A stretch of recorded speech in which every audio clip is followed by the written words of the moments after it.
Morning.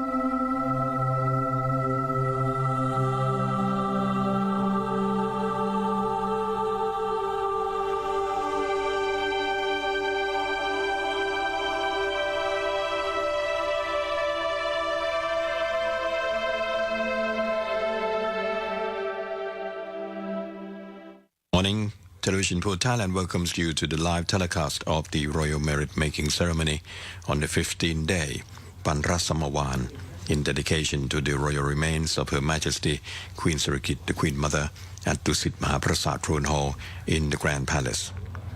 On Saturday, the 8th of November, 2025, the ceremony will begin at 10 a.m. Thai time. Your narrator is Captain Dr. Yungyut Mayalab, and you can listen to this live telecast, narrated in English, if your television set has a dual language system, or via the website prde.prd.go.th and Facebook NBT World.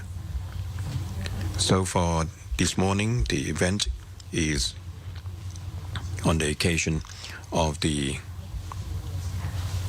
15th day following the passing of Her Majesty Queen Sirikit, the Queen Mother. The Thai word Panrasamawan is an archaic royal and Pali Sanskrit derived term meaning the 15th day. And in Thai royal and religious custom, it specifically refers to the 15th day following a person's passing, that is the 15th day of mourning. And thus, พระราชพิธีบำเพ็ญพระราชกุศลปันรสมวาน means the royal merit making ceremony on the 15th day following the passing of Her Majesty Queen Sirikit, the Queen Mother. And it holds deep religious and cultural significance in Thai Buddhist royal tradition. It marks a key stage in the karmic dedication process. After a person's passing, merit is made at intervals, typically on the 3rd, 7th, 15th, 50th and 100th days, and on the anniversary to dedicate this spiritual benefit. In royal tradition, these merit-making rites are conducted with solemn formality. The Panrasamawan ceremony signifies the continuity of royal benevolence and gratitude, as members of the royal family, senior monks and officials participate in the chanting and offering alms to monks. It represents a communal act of remembrance, a reaffirmation of reverence, mourning and dedication to the virtuous life of the departed monarch or royal personage. As for the event this morning, the royal merit making ceremony on the occasion of the 15th day following the passing of Her Majesty Queen Sirikit, the Queen Mother, 24th of October 2025. At 10 a.m., the royal motor car will arrive at the gate of Dusit Maha Prasat Throne Hall beside the Rajakaranya Sabha Pavilion. Their Majesties will ascend by the Krasan porch of Piman Rataya Throne Hall and proceed into this hall of the Dusit Maha Prasat, passing members of the royal family in attendance to the site of the royal urn. Her Royal Highness Princess Maha Sirintharan will stand before the royal chair. Her Royal Highness Princess Julaporn Kromapra Sri Sawangkawat, Her Royal Highness Princess Atitya Thontitikun will stand before their royal chairs.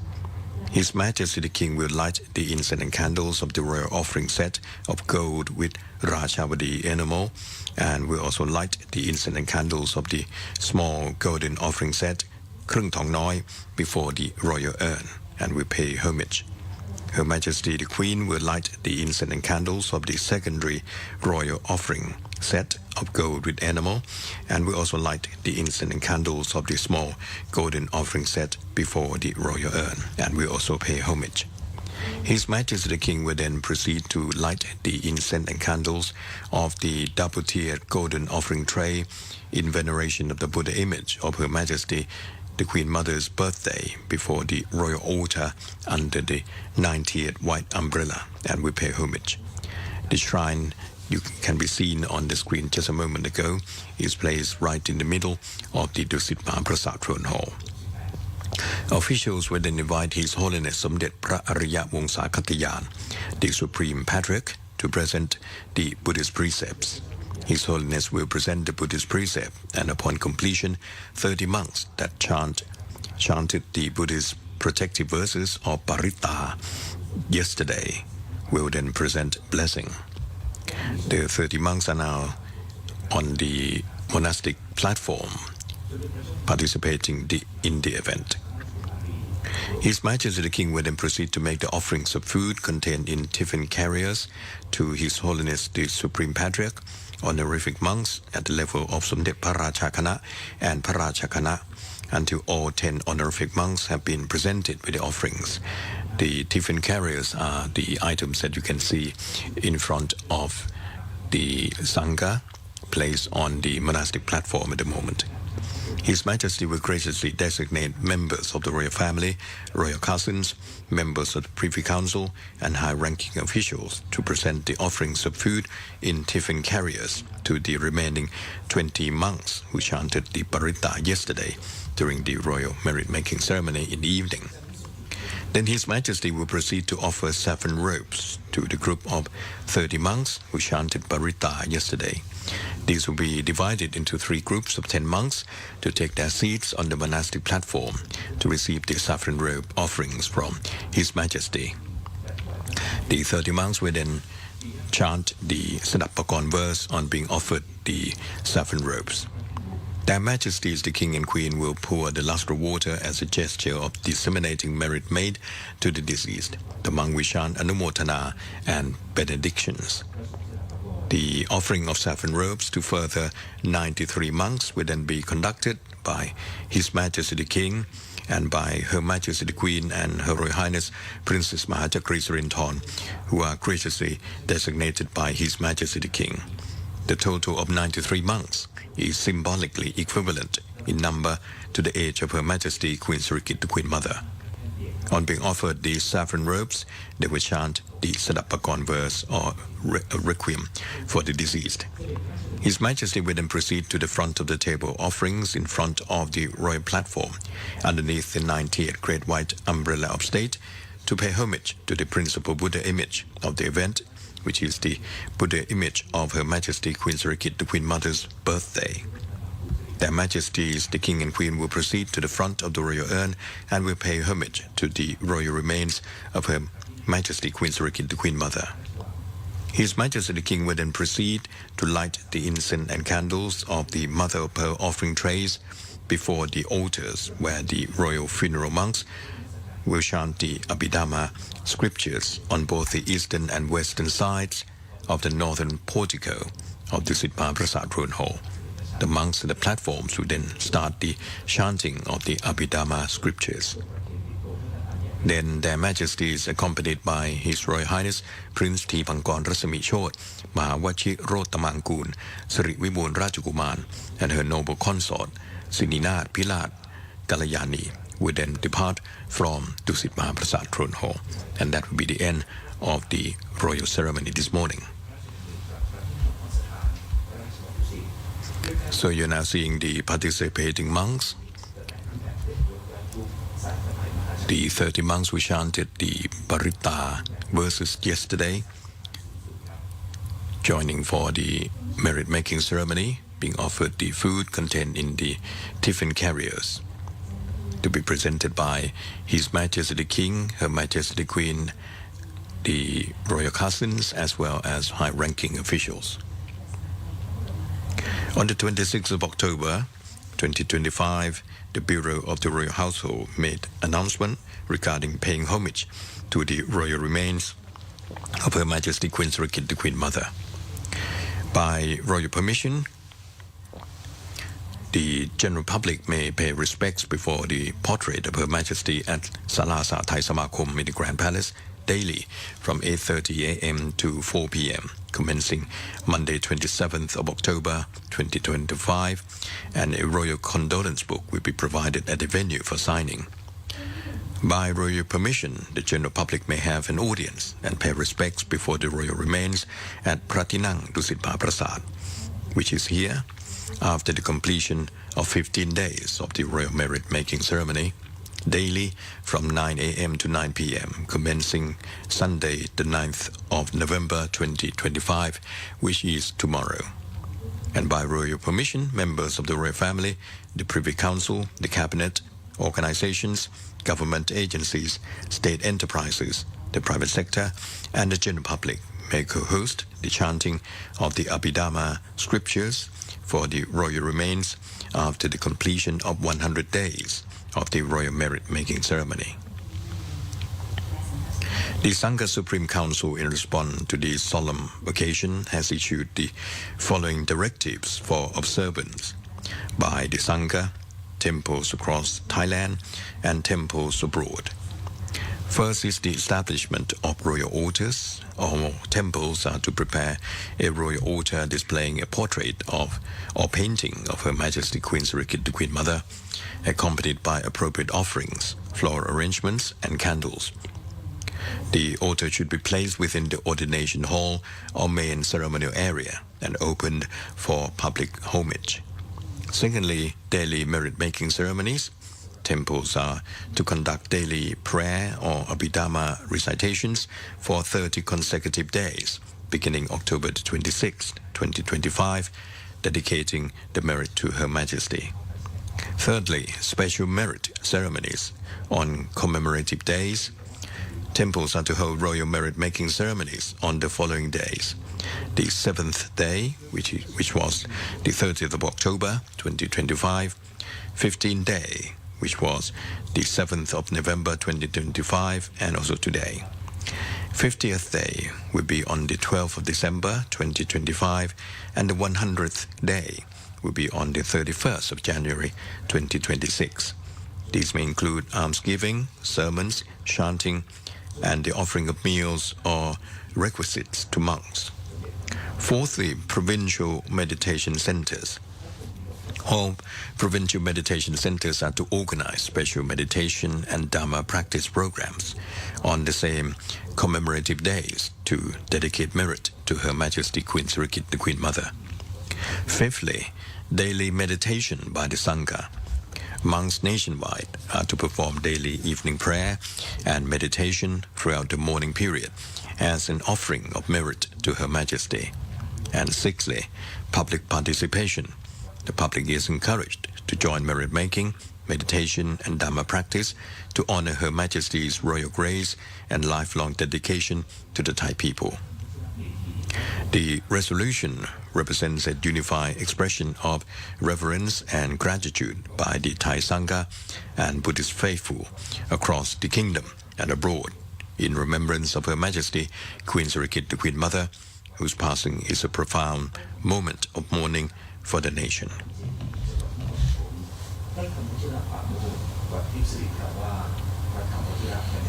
His Majesty the King graciously granted the books สมเด็จแม่กับการศึกษา or Her Majesty the Queen Mother and Education, and another books titled เสด็จดอยจดหมายเหตุรายวันคราประทับภูพิงราชนิเวศเชียงใหม่พ.ศ. 2513 or Journey to the Mountain, daily journey during the royal residence at Phuping Rajaniwet Palace, Chiang Mai, 1970. On the occasion of the royal merit-making ceremony on the 15th day for the royal funeral of Her Majesty Queen Sirikit, the Queen Mother.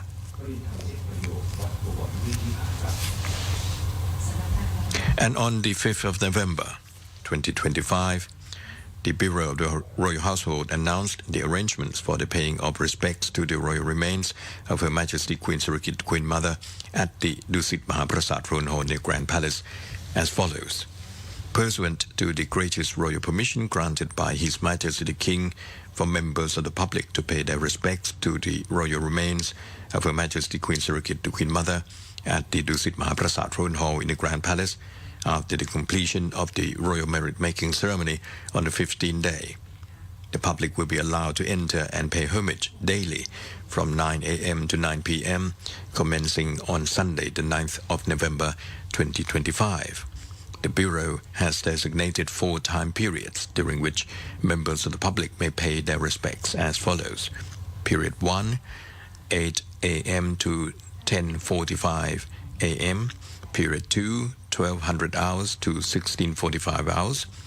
Period 3, 1745 hours to 1830 hours. And period 4, 1945 hours to 2100 hours. Regarding attire, those coming to pay respects to the royal remains are kindly requested to dress properly in mourning attire, black or white. Shirts should have collars. Sleeveless clothing is not permitted. Hill-tribe visitors may wear their traditional dress. Scouts may wear their scout uniform. Ladies must wear a skirt or traditional Thai wraparound skirt or patung only. Jean skirts or jean trousers are not permitted. All members of the public arriving at the Sanam Luang area to pay homage at the Dusit Maha Prasat Throne Hall in the Grand Palace must go through security screening and wait at the resting tents provided by the Bangkok Metropolitan Administration, where chairs are available. Volunteer officials will lead visitors to the underground passage at Na Praran Road, entrance gate number 1. All will undergo bag inspection and body scanning, during which facial photographs will be taken at the scanning machine. After that, officials will give guidance and inspect attire to ensure conformity with the Bureau of the Royal Household's regulations. Ladies who are not wearing a skirt or patung must change into a patung at the wraparound skirt service point located at the Na Pralan underpass, exit 2. And there are certain procedures to follow too. The official will then escort visitors to the Mani Noparat gate to enter the area of the Grand Palace by walking along the wall of the temple of the Emerald Buddha, passing the ticket office of the Grand Palace, and then turning right into the temple grounds. Continue by turning left along the southern cloister of the temple, exit through the Siratana Sasada gate, and proceed past the group of royal halls, Amarin Travinichai Mahaisuryapiman Throne Hall, and Chakri Mahaprasad Throne Hall, and entering the Dusit Mahaprasad Throne Hall on the eastern side to pay homage to the royal remains as directed by the officials of the Bureau of the Royal Household. Furthermore, the Bureau of the Royal Household also announced that the Grand Palace will reopen to tourists and the general public between 8:30 a.m. and 3:30 p.m. starting from tomorrow, the 9th of November 2025 onwards. Tourists entering the Grand Palace are to use Mani Noparat Gate, turn left along the wall of the Temple of the Emerald Buddha. Foreign tourists may purchase the tickets at the ticket office of the Grand Palace. Then turn right to enter the temple grounds. Turn left along the southern cloister, exit to the Sri Ratana Sasadaram gate, pass the group of royal halls, and turn right to exit through the Piman Chaisi gate, and proceed along Chakri Jalan Road, turn left at Sala Lukun intersection, and enter the Queen Sirikit Museum of Textiles. After visiting, they can turn right to exit through the Viman Tewet gate. Recently, Her Royal Highness Princess Maha Sarinthorn presided over the sacred ceremony of consecration for the restoration of the royal chariots, royal palanquins, and ceremonial accessories to be used in the royal cremation ceremony of Her Majesty Queen Sirikit, the Queen Mother. The ceremony took place at the National Museum, Bangkok, with the attendance of Tan Vujing Sirikitiya Jensen, Prime Minister Anutin Chanvirikul, and senior officials who paid their respects during the royal visit.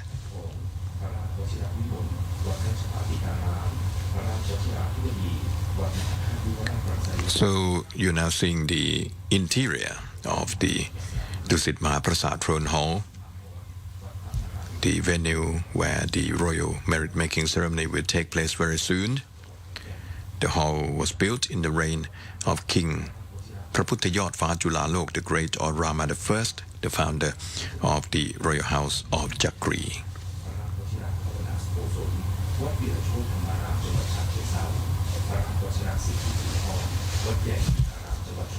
The monks are now on the monastic platform in readiness for the royal merit-making ceremony to take place. There will be the chanting of the 5 precepts by His Holiness the Supreme Patriarch. And these 5 precepts, the Buddhists undertake as aids on the path to coming into contact with ultimate reality. Lay people generally undertake 5 precepts or 5 virtues, the fundamental code of Buddhist ethics. And these are: I undertake the precept to refrain from harming living creatures. I undertake the precept to refrain from taking that which is not freely given or stealing. I undertake the precept to refrain from sexual misconduct. I undertake the precept to refrain from incorrect speech, lying, harsh language, slander, and so on. And I undertake the precept to refrain from intoxicants which lead to loss of mindfulness.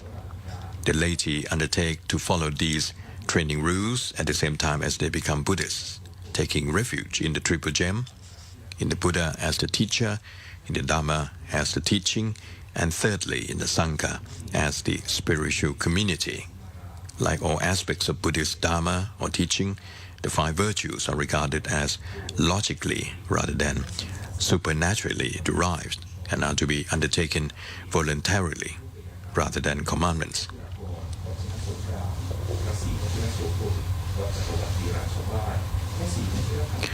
You can see the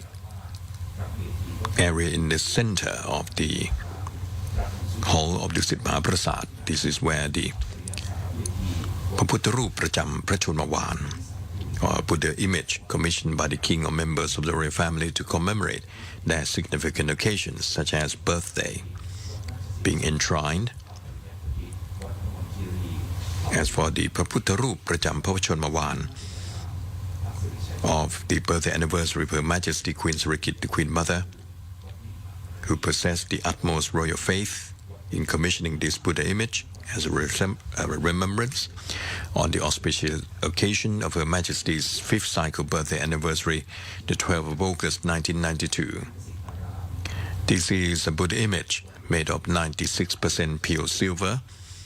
and was cast on the 25th of June 1992, with Her Majesty herself performing the crucial ceremonial proceedings in her capacity as the Queen Mother.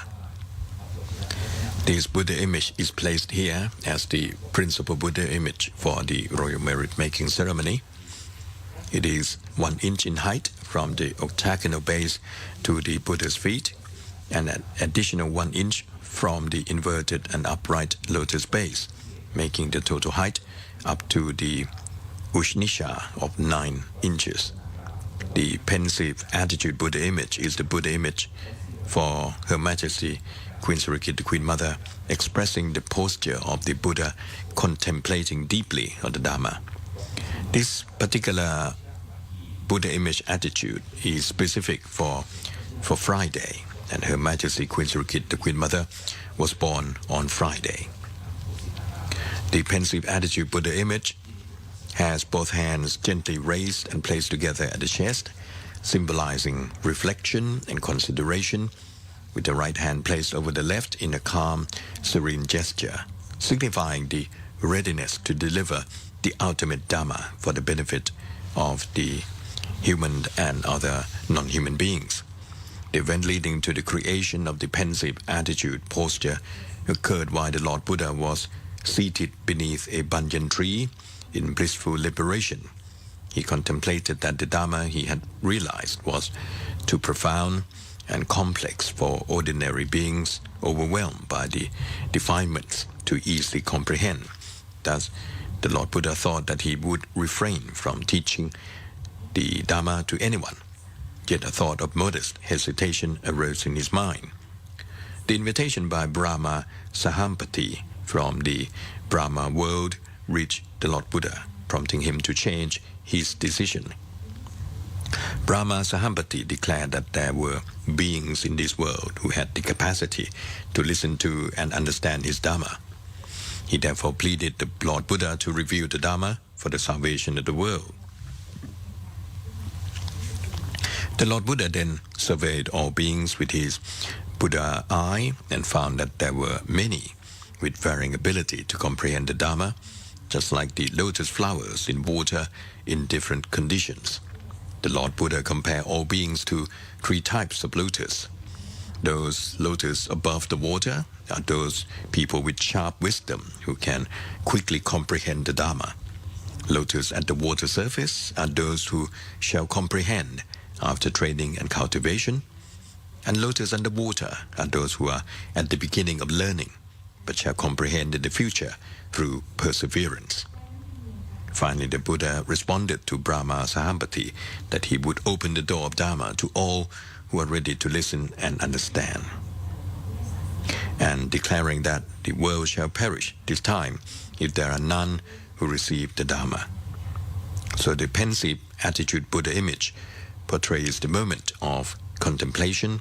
and decision of the Lord Buddha to preach the Dharma for the benefit of all beings, expressed in a calm posture of profound meaning. The Buddha images for birthday anniversary of His Majesty the King's Royal Father and the Buddha image for the birthday anniversary of Her Majesty the Queen Mother are both Buddha images associated with Thai belief, tradition, and veneration. The pensive attitude Buddha image is regarded as the Buddha image designated for those born on Friday, and is also recognized as the Buddha image for the reign of King Srisutthamaraja.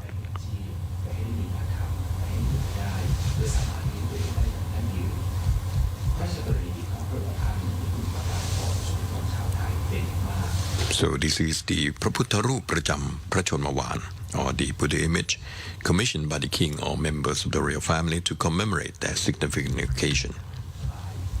Here's the 90th Great White Umbrella of State. Very important royal items. This is being placed right above the royal urn of Her Majesty Queen Sirikit, the Queen Mother.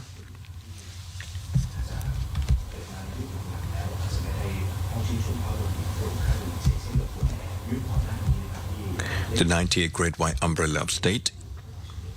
was originally covered with patat or traditional cloth, but during the reign of King Rama IV, His Majesty graciously commanded the cloth to be changed to white fabric with 3 tiers of frills trimmed with the gold leaf wire, and adorned with golden jampa pendants. The umbrella is topped with a pointed spire in the form of stupa, and it is set up above the royal throne in accordance with royal tradition, and is regarded as the most important of the royal regalia. His Majesty the King graciously commanded the erection of the 90th white royal umbrella above the royal urn of Her Majesty Queen Sirikit, the Queen Mother, marking the first time in history that the 90th white royal umbrella, the highest insignia of royal dignity, has been bestowed upon a member of the royal family on the maternal side.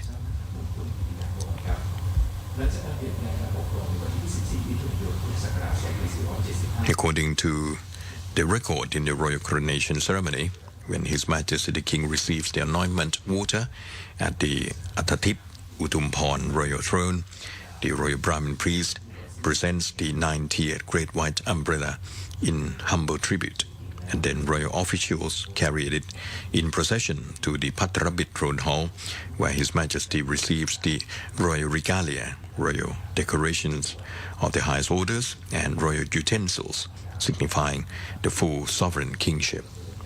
The 90th Great White Royal Umbrella is also erected in other significant locations, including above the royal bed in the Chakrapat Piman throne hall, above the royal throne in the Paisan Taksin throne hall, the Amarin Vinishai throne hall, the Chakri Maha Prasat throne hall, the Dusit Maha Prasat throne hall, which is where we are now, and the Ananta Samakom throne hall. When the king passes away, officials erect the 90th White Umbrella of State above the royal urn throughout the period in which the royal remains are enshrined. When the royal cremation is performed, the 90th Great White Royal Umbrella is erected above the royal cremation pile throughout the cremation ceremony, and officials respectfully gather and enshrine the royal ashes for one night.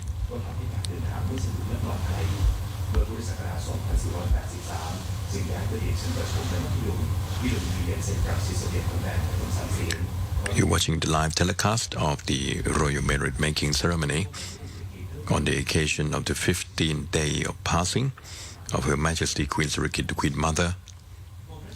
Her Majesty passed away peacefully on the 24th of October 2025 at Chulalongkorn Memorial Hospital. And on the 25th of October, the royal remains of Her Majesty was transferred from the hospital to Dusit Maha Prasat Throne Hall. This is the interior decoration within the Dusit Maha Prasat Throne Hall, and the royal urn is enshrined at the western portico.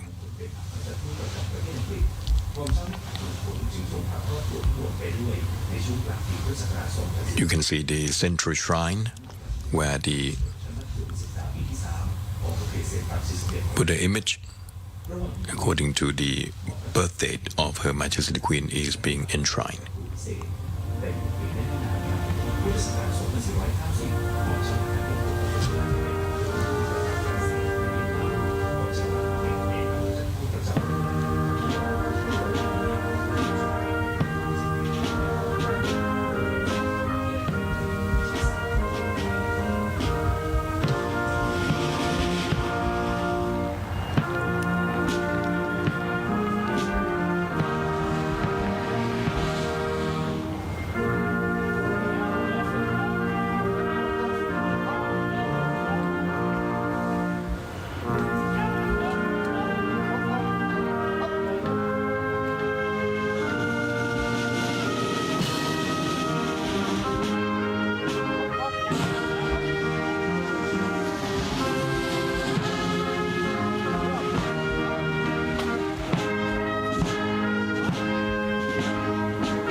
The royal motor car of Their Majesties the King and Queen has now arrived at the gate of Dusit Maha Prasat Throne Hall beside the Rajakaranya Sabha Pavilion. The Guard of Honor presents a royal salute, and the Royal Army and the Royal Thai Army Band plays the royal anthem.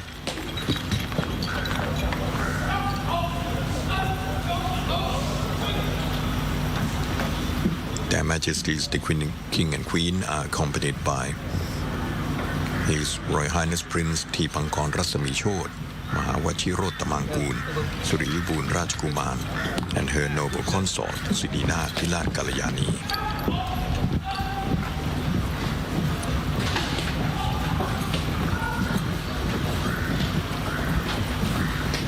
Their Majesties the King and Queen are now entering the ground of the Dusit Maha Prasat Throne Hall, and in a moment they will be ascending via the Crescent Porch of Piman Rataya Throne Hall and proceed into Dusit Maha Prasat Throne Hall, passing members of the royal family in attendance to the sites of the royal urn. And at the time, the court musicians will sound the conch, royal trumpets, European trumpets, and victory drums, and the B part ensemble will play slow traditional tune. Her Royal Highness Princess Mahachakri Srinthorn, Her Royal Highness Princess Julapon Kromapra Sui Swankawat, and Her Royal Highness Princess Atityathon Kitikun will stand before their royal chairs.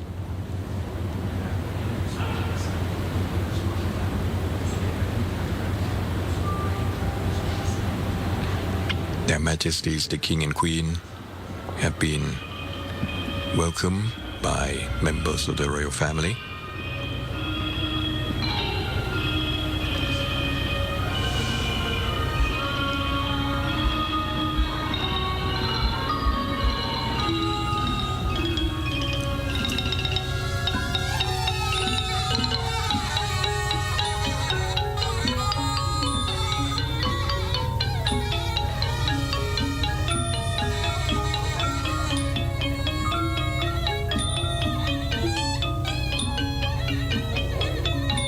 His Majesty the King lights the incense candles of the royal offering set of gold with Rajavadi enamel and also lights the incense candles of the small golden offering set or krung thong noi before the royal urn and pays homage. Her Majesty the Queen lights the incense candles of the secondary royal offering set of gold with animal and also lights the incense candles of the small golden offering set before the royal urn and also pays homage. Her Majesty the Queen remains standing before the royal chair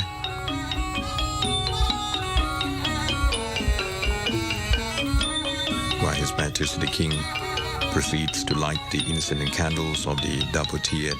golden offering tray in veneration of the Buddha image of Her Majesty Queen Sirikit, the Queen Mother's birthday, before the royal altar under the 9-tiered white umbrella of state and pays homage.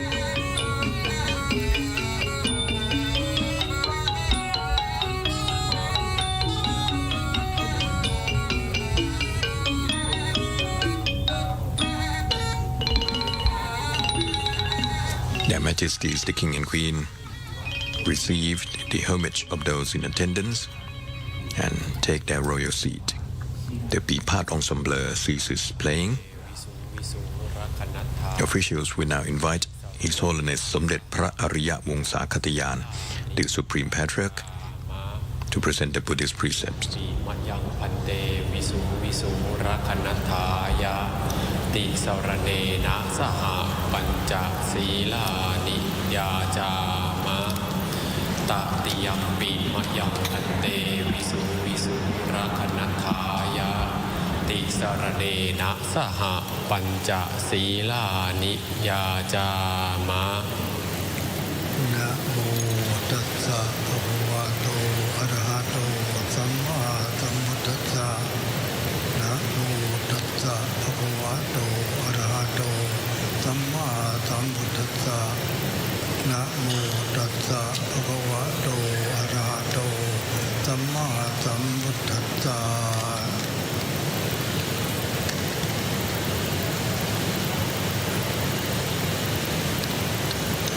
พุทธังสรณังคัจฉามิธัมมังสรณังคัจฉามิสังฆังสรณังคัจฉามิ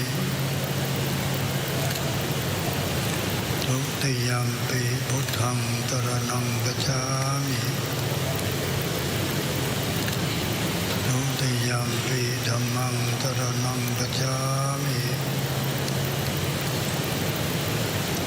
ทุติยัมปิสังฆังสรณังคัจฉามิตติยัมปิพุทธังสรณังคัจฉามิตติยัมปิธัมมังสรณังคัจฉามิตติยัมปิสังฆังสรณังคัจฉามิปานาติปาตาเวรมณีสิกขาปะทังสมาธิยามิ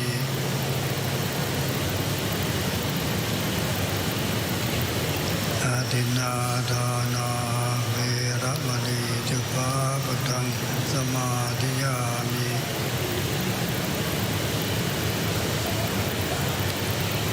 กาเม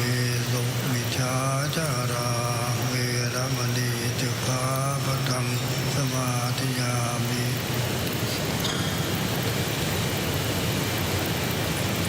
มุสาวาทาเวรมณีสิกขาปะทังสมาธิยามิสุราเมรยามจจปมาทฐานาเวรมณีสิกขาปะทังสมาธิยามิ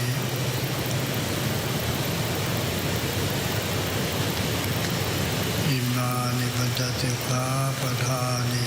ทีเลนะตุกติยันติทีเลนะภูปตัมปทาทีเลนะนิพุติยันติตัตมาทีลังวิโสทะเย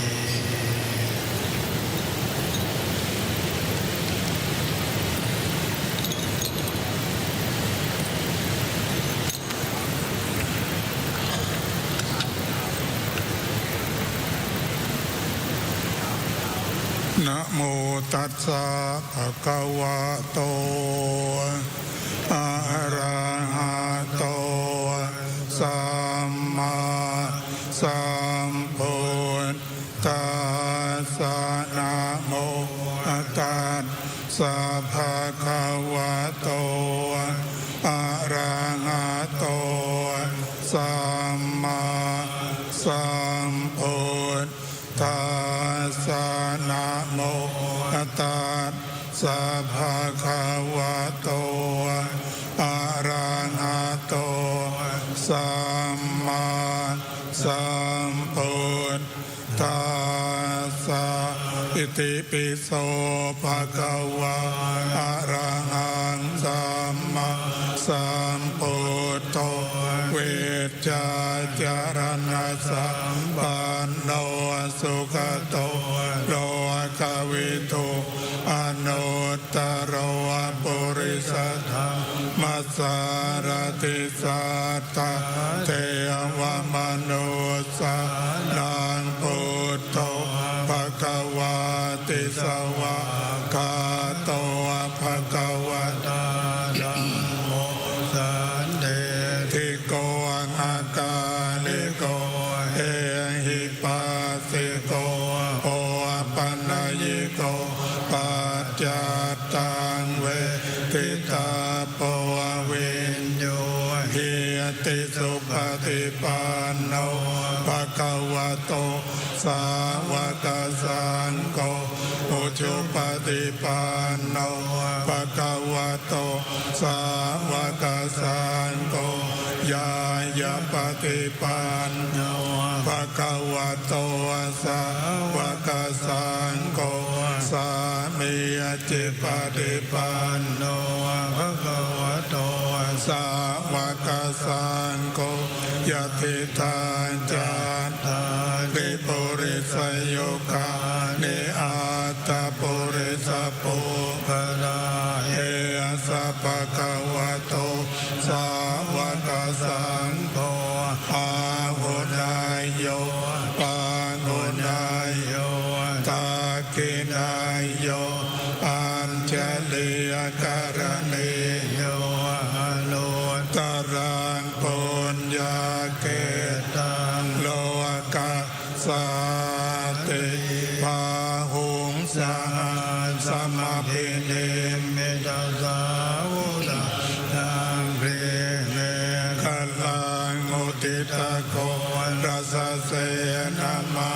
ตังทานาทิตามาวิตินาจิตวามุนินตันเตจะสาปวัตจยมังคลานิมาราติเรกามภิโยจิตตัพพารติงโกลัมปนาลวะกามากามตาตยากังขันเตสุตันตวิตินาจิตวามุเลนโดดาเตจะสาภวตุเตจยมังคลานินาลากิริงกจวรังอติมาตะโพดังทาวากิจากรรมสเนวสุตารุนันดังเมตตามบุเสกวิธินาจิตวามุนินโดตันเตจะสาจยมังคลานิโอเกตกากรรมติหาตสุตารุนันตังทาวาติโยจนะปะตังกุลิมาลวันตังอิทิยภิสังคตมโนจิตวามุนินโตตันเตจะสาภวตุเตจยมังคลานิกัตวานากาตมุตตะ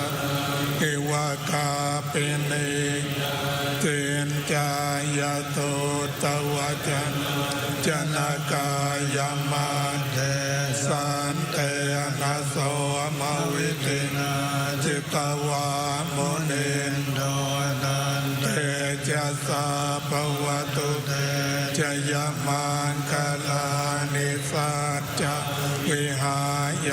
ติจักวาทะเกตุ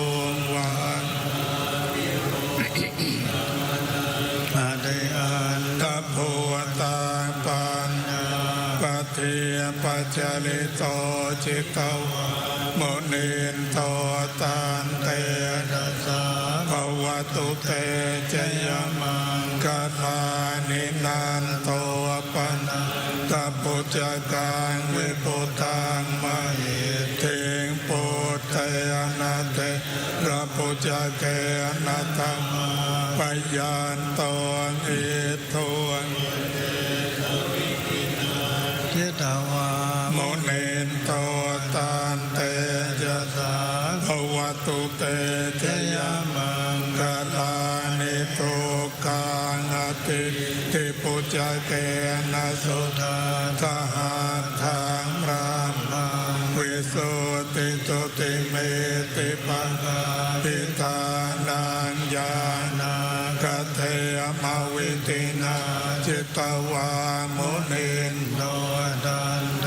จะสาภวตุเตจยมังคลานิเตเทพุทธทยมังคลาอัตถกาทายโยวาจันโนทินาทิเนสรเตนาดันเดหิตวานันเนกวิวิทานิจุปัตตวานิโมภะสุขังอติกัมยานโรสปัญโยมหาการุณิโมนาโต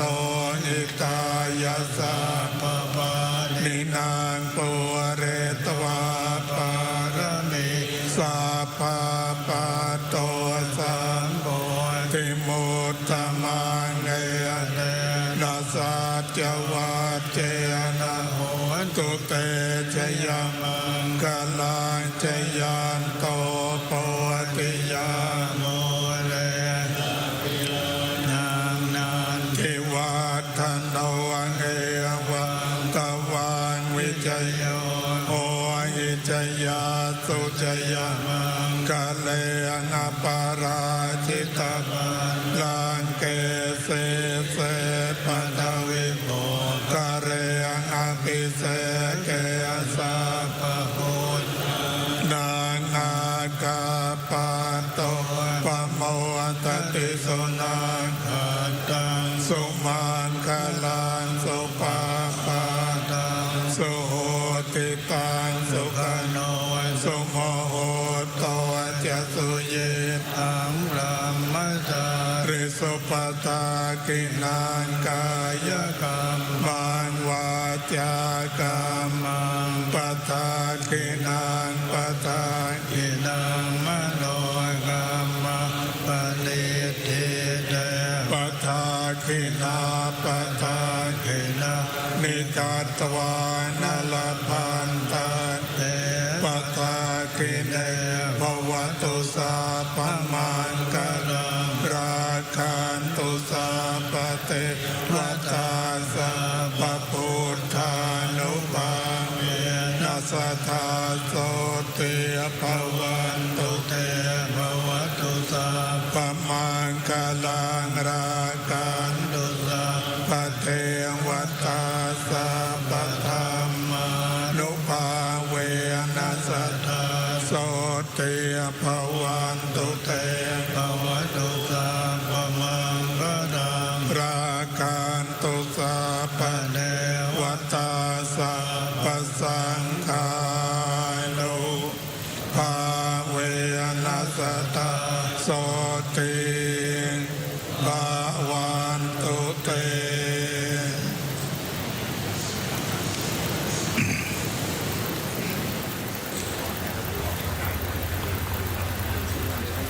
Following the presentation of the precept by His Holiness the Supreme Patriarch, the 30 monks that chanted the Buddhist protective verses of Parita yesterday during the royal merit making ceremony in the evening, then present blessing.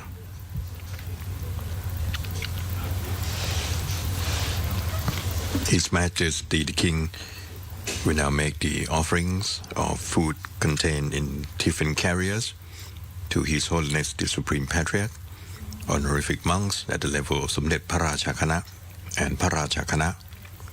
until all 10 sanghas on the monastic platform have been presented with offerings. Then His Majesty will take his royal seat. Another group of 20 monks out of the 30 monks that chanted the Paritta yesterday evening will now receive the offerings of food contained within the tiffin carriers. His Majesty graciously designates members of the royal family, royal cousins, members of the Privy Council, and high-ranking officials to present the offerings.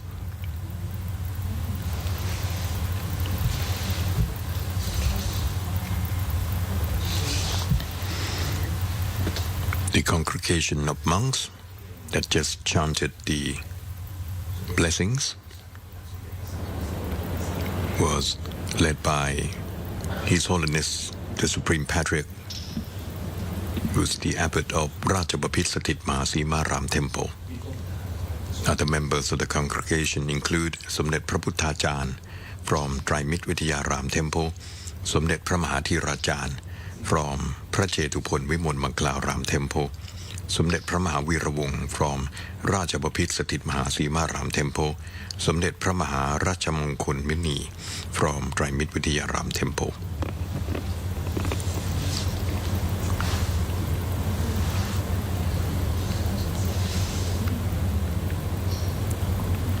The officials are now withdrawing the tiffin carriers and proceed to lay the auspicious long robe of cloth known as Prapu Sayong. The royal ceremonial officer have now brought the toy, which is the device used to support the Prapu Sayong, or the connecting cloth, extending from the front area of the Suwan Benjadon throne. And this Prapu Sayong is drawn from the base of the royal urn and passes over the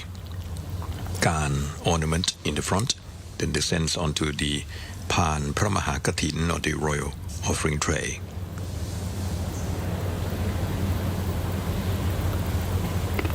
The ceremony officers are gradually unfolding the Prapu Sayong and placing it on the toy, which serves as the supporting for the cloth in order to connect its end with another Prapu Sayong placed upon the Pan Pramakatin at the monk seats. At the monastic platform, the ceremonial officers will first spread a white cloth as a base covering the monk seats, then lay out the Prapu Sayong to the full length of the platform where the monks are seated. And finally, the officers will join together the ends of the two Prapu Sayong cloth. This serves as auspicious item of royal religious ceremonies, as a connector between the royal urn and the monastic platform, so as to convey the merit made by the offering of the saffron robes by His Majesty the King to the royal remains of Her Majesty Queen Sirikit, the Queen Mother.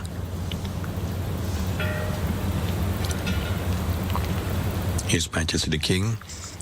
is making offering of 10 saffron robes to the 10 monks. This is the first round of the offerings of saffron robes to all participating monks. In the first part, which consists of 30 monks who chanted Paritta during the ceremony yesterday evening. His Majesty the King now taken his royal seat, and the monks will chant the Sadapakon verse.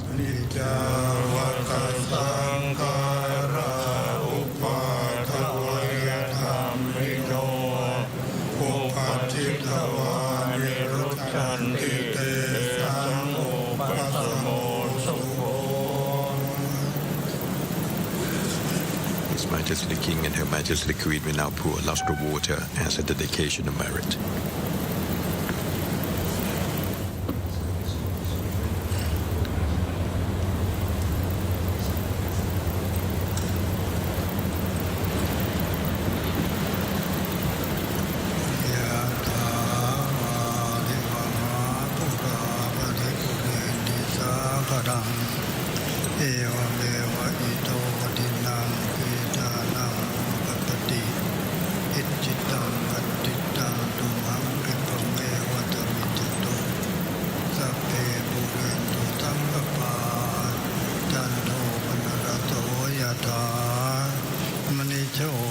โส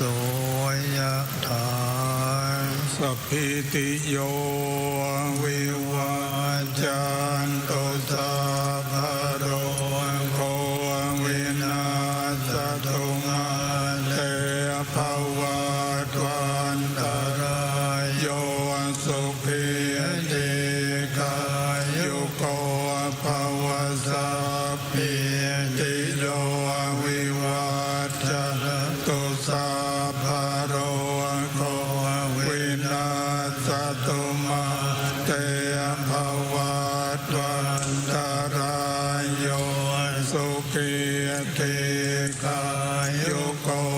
ภวสัพพิติโย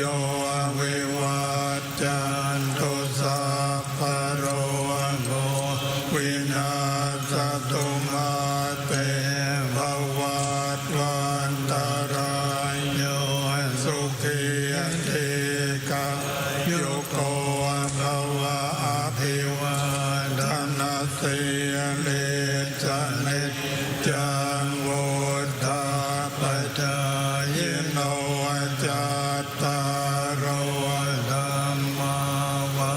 ฏันติอายุวันโนสุขังภาลังอัฏฐาสิเมนะกาสิเมยาติเมนะสกาจะเมเตตาทาคินันตาจาปุเปกตมโนสรังไนโรนังวาโสโกวายาวายาปริเทวันนาตังเปตานามันยาเอวังติติยาตโยอายัญจะโกตากินาเทนาสังฆังอิสุปฏิทิตาเดหรัตนัมหิตายา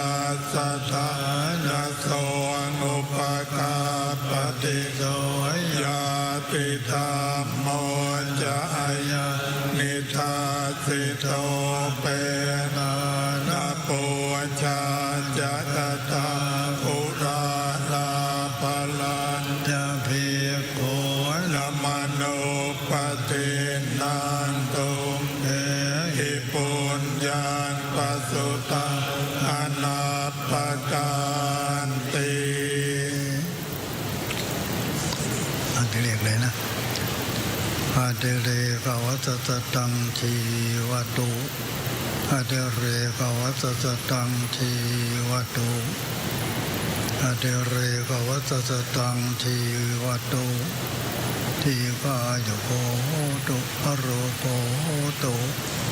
ทีกายุโกโหตุอโรโกโหตุสุขิโตโหตุปรเมนทมหาราชาสัพปรมราชินีสิทธิปิจังสิทธิปรมังสิทธิลาโภชโยนิจังปรเมนทมหาราชวรสะปรมณียาสหวัตถุสัพพทาขอถวายพระพรภวตุสัพพมังคลังรากันโดสัพพเทวตาสัพพพุทธานุภาเวนัสสตาโสทิภวันตุเตภวตุสัพพมังคลังรากันโดสัพพเทวตาสัพพธรรมานุภาเวนัสสตาโสติภวันภวตุสัพพมังคลังรากันโดสัพพเทวตาสัพพสังฆานุภาเวนัสสตาโสติภวันตุเตขอถวายพระพร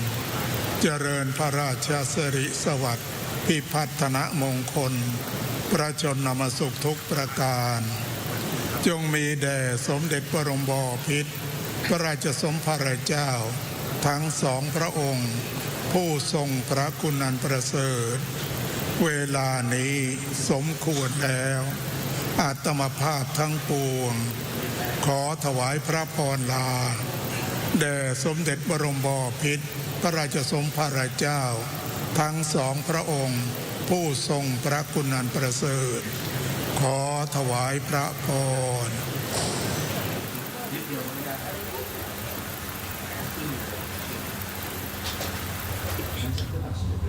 His Majesty the King and Her Majesty the Queen has poured the lustre water as a gesture of disseminating merit made to the deceased.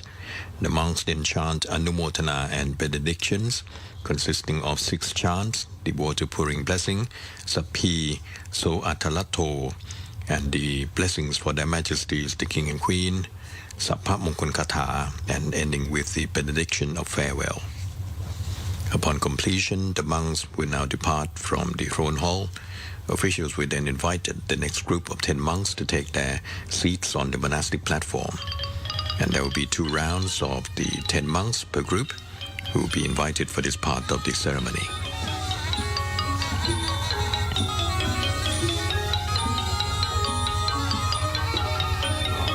As for the restriction of Buddhist monks concerning food, in the Theravada Buddhist tradition, monks live under a code of discipline, also known as Vinaya or Vinay, that includes detailed rules about food. These are not merely dietary customs, but spiritual practices that cultivate mindfulness, moderation, and gratitude. Monks may eat only between dawn and noon. Monks have 1 or 2 meals a day or taken before 12 noon. After midday, they may drink only certain liquids like water, juice, or clear broth, but no solid food. This rule trains them to live simply, avoid indulgence, and maintain awareness of bodily needs rather than desires. Monks do not cook or store food. They depend entirely on lay people for their food. Every morning, monks go on an alms round or bindabat to receive offerings. They accept whatever is given without asking for specific items, a practice of contentment and humility. Food must be received properly. Monks can only eat what has been offered directly into their alms bowl or presented respectfully by lay people. They may not take food by themselves, steal, or request luxury dishes. Once the offering ceremony is complete, monks may eat the food in silence and mindfulness, reflecting on its purpose, not for pleasure, not for fattening, not for adornment, but only for sustaining this body and continuing the holy life. No eating after it has been stored overnight. Leftover food from the previous day cannot be consumed. The practice prevents attachment to taste, hoarding, and waste, while encouraging daily dependence on the generosity of others. As for the forbidden foods, there are no permanent religious taboos on specific foods, such as meat or vegetarian only rules, but monks may not eat meat from animals killed specifically for them. Human flesh, intoxicants of blood, or any other obtained through improper means. If lay donors happen to offer meat that was not specifically slaughtered for monks, it is considered acceptable to eat, following the Buddha's teaching on neutral acceptance and non-attachment. Mindful consumption, eating is considered part of spiritual training, so monks eat slowly, silently, and with full awareness, seeing food as medicine for the body, not pleasure for the tongue. So Buddhist monks eat only before noon, accept only what is offered, do not cook or store food, and eat with mindfulness and gratitude. These rules remind them and the lay people who support them that life's sustenance is a shared practice of compassion, moderation, and interdependence.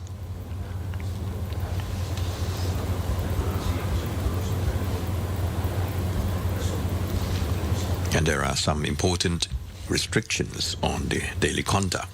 of Buddhist monks based on the Vinaya or monastic discipline. They all live under a code of discipline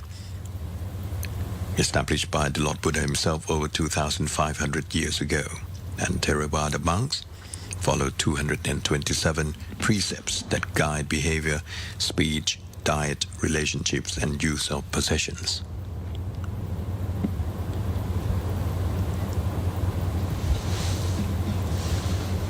His Majesty the King proceeds to offer the 7 robes to this next group of monks,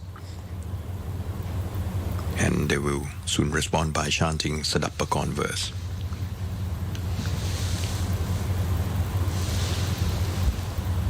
As for the daily restrictions on the conduct of monks, as I have mentioned, no eating after noon,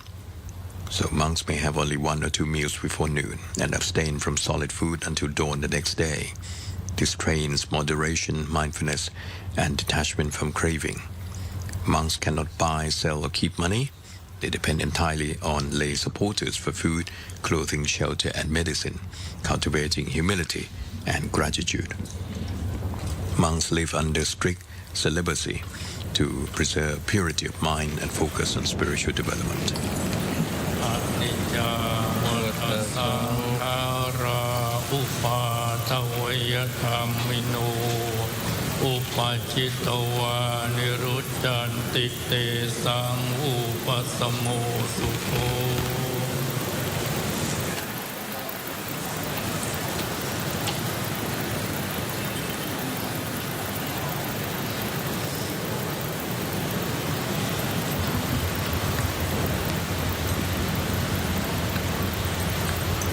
The 10 monks have now chanted the Sadappakon verse, a requiem for the deceased,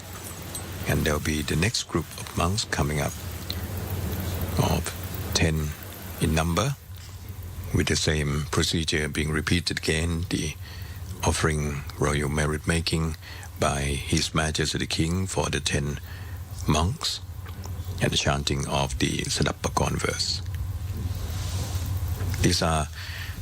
the monks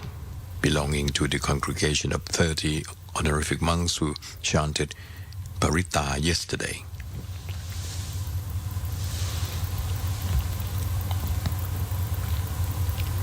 As for the Vinaya, or the conduct of the monastic order,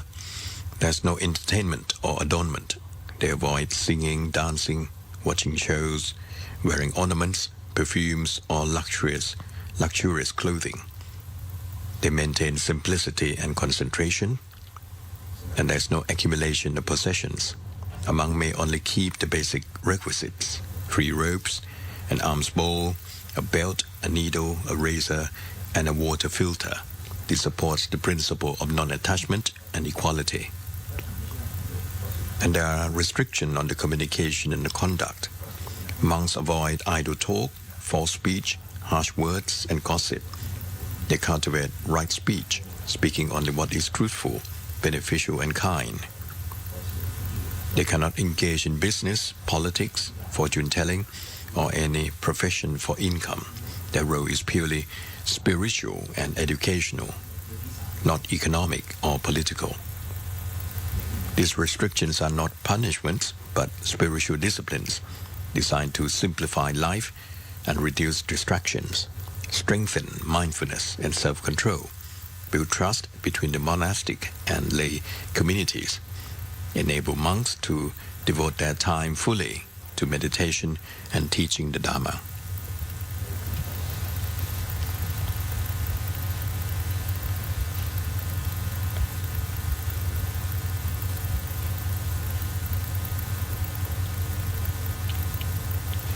The Buddhist monks go out to receive offering of food from the public every morning. This is the practice of the Bindabata or Bindabat. Every morning, Buddhist monks go on an alms round, walking silently through villages or towns to receive food offerings from lay people. This tradition dates back to the time of the Lord Buddha over 2,500 years ago and remains a living connection between the monastic community or Sangha and society. The alms round is not begging, it is a practice of humility, interdependence, and compassion. Monks go with empty bowls as a symbol of letting go of pride and desire. They receive whatever is offered without choosing as an act of acceptance and equanimity. Lay people give food as an act of generosity, or than, one of the most important Buddhist virtues to support the monk's spiritual path. Thus both sides practice the Dharma.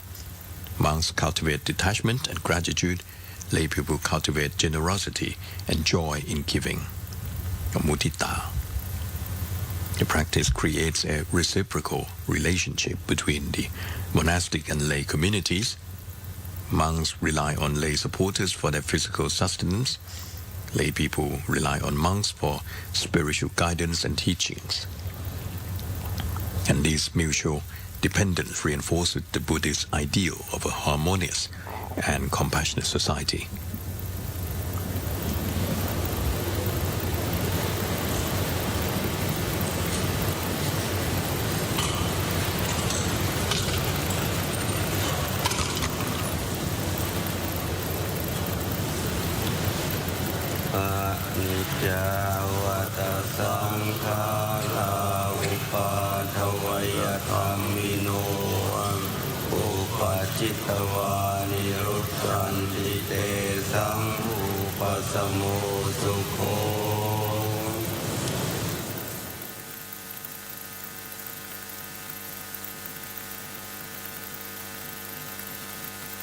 So you're watching the live telecast of the Royal Merit Making Ceremony on the 15-day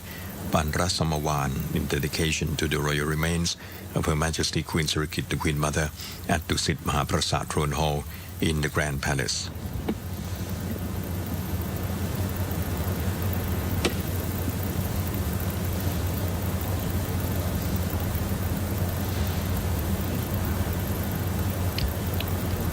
The officials will invite further group of monks to take their monastic seat on the monastic platform to receive the offering of saffron robes from His Majesty the King.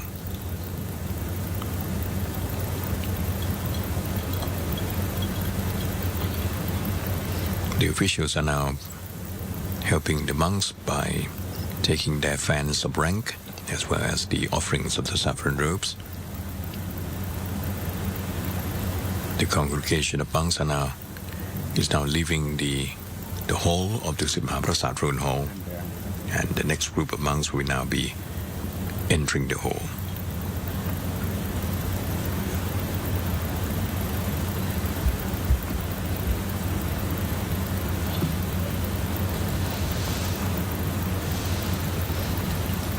For monks, walking mindfully and silently through the community is a form of moving meditation. For lay people, preparing and offering food with good intention cultivates mindfulness and a moment of peace at the start of the day. In countries like Thailand, the morning alms round also represents a peaceful rhythm of daily life, a visible reminder of spiritual values in a busy world. The sight of saffron-robed monks receiving alms in silence symbolizes purity, compassion, and the continuity of the Buddha's teaching.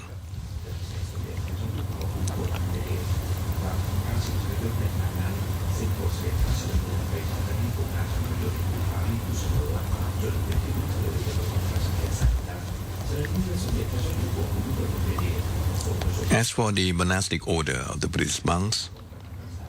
and the royally bestowed appointment of honorific sanghas, the term sangha,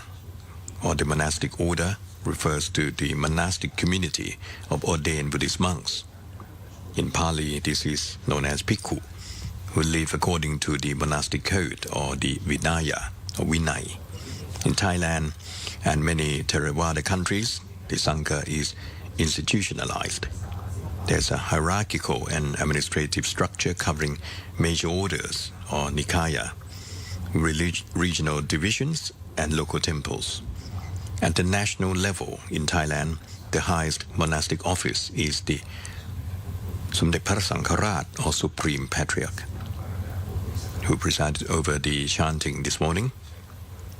He is appointed by the king and leads the Sangha throughout the country.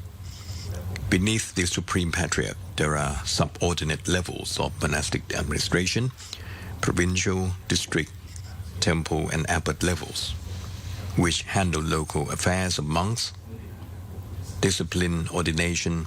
education, and so forth. So functionally, the Sangha maintains the training, ordination, and discipline of monks, preserves and teaches the Dharma, the Buddhist doctrine, and Vinaya, or the discipline, provides a moral, educational, and social role in society. The monks teach, counsel, lead meditation, and perform rituals. And the Sangha participates in national and regional religious organization, often under royal or state patronage. Within the monastic order, especially in countries with a monarchy like Thailand, there's a tradition of honorific ecclesiastical titles or ranks bestowed by the king or the monarch to monks of high merit, seniority, or outstanding service. These titles do not necessarily create new doctrinal functions, but signify recognition, status, and formal rank within the monastic hierarchy. For example, พระราชาคณะ เจ้าคณะใหญ่ พระครู and so on. The highest of these titles may be held by monks who also serve in administrative leadership roles of the Sangha. For example, the Supreme Patriarch receives an appointment from the king. The system of honorific ranks in Thailand is specified in law and regulation, for example, under the Sangha administration statutes, and includes 9 major levels and 20-something distinct ranks. These appointments often come with privileges, higher status in monastic gathering, greater responsibility, and sometimes government or royal support. So according to the Thai Public Relations Department, the level 1 of the ranking structure is the Supreme Patriarch. Level 2 is the Great Sangha Leader, Maha Sanghanayok, and เจ้าคณะใหญ่ or the Chief Provincial Sangha. Level 3, the พระราชาคณะ which is divided into subclasses. For example, Tham, Tep, Rat, and ordinary levels. So a monk might receive elevation from พระครู to royal rank, common class, or พระราชาคณะ ชั้นสามัญ followed by พระราชาคณะ at the level Tep or Rat, and then Supreme Patriarch.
คามิโนธัมมาเทวาจยคามิโนธัมมาจยคามิโนธัมมาเสกาธัมมาเสกาธัมมาเนวเสกานาเสกาธัมมาปริตาธัมมามหาคตาธัมมาปมานาธัมมาปริตารามนาธัมมามหาคตารามนาธัมมาปมานาธรรมนาธัมมาทิตาธัมมามาชิมาธัมมาปฏิตาธัมมามิจฉาทิยตาธัมมาสัมมาทิยตาธัมมาอนิยตาธัมมามาคารามนาธัมมามาคเหตุกาธัมมามาคาธิปติโนธัมมาอุปานาธัมมาอนุปานาธัมมาอุปาทิโนธัมมาอธิตาธัมมาอนาคตาธัมมาปัจจุบันนาธัมมาอธิตารามนาธัมมาอนาคตารามนาธัมมาปัจจุบันนาธัมมาธัมมาชัตตาธัมมาปหิตาธัมมาอาชาตปหิตาธัมมาอาชาตารามนาธัมมาปหิตารามนาธัมมาอาชาตปหิตารามนาธัมมาสนิทาสนัสสะปฏิฆาธัมมาอนิทาสนัสสะปฏิฆาธัมมาอนิทาสนาปฏิฆาธัมมาเหตุปัจจโยอารามณปัจจโยอธิปติปัจจโยอนันตรปัจจโยสมนันตรปัจจโยสหจาตปัจจโยอัญญมัญญปัจจโยนิสยปัจจโยอุปนิสยปัจจโยบุเรชาตปัจจโยปัจฉาชาตปัจจโยอาเสวนปัจจโยกรรมปัจจโยวิปากปัจจโยอาหารปัจจโยอินทรียปัจจโยฌานปัจจโยมาคปัจจโยสัมปยุตตปัจจโยวิปยุตตปัจจโยอาทิปัจจโยนาทิปัจจโยวิคตปัจจโยอวิคตปัจจโย มีการเป๊ะ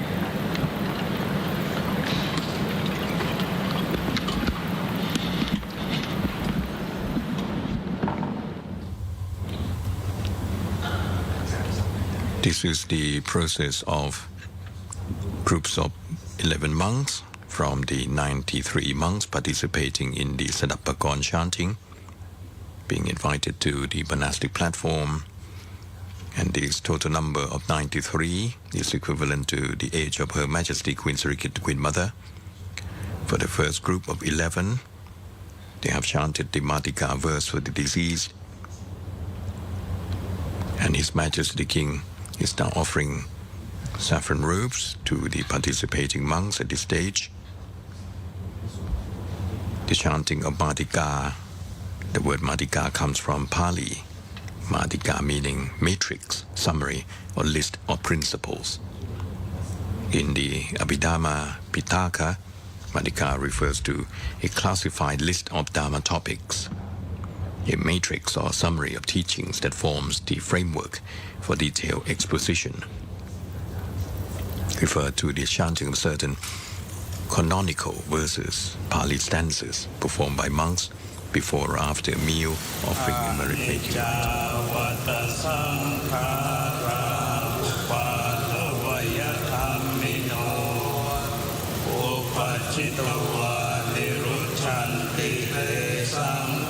ปัสสโมสุโธ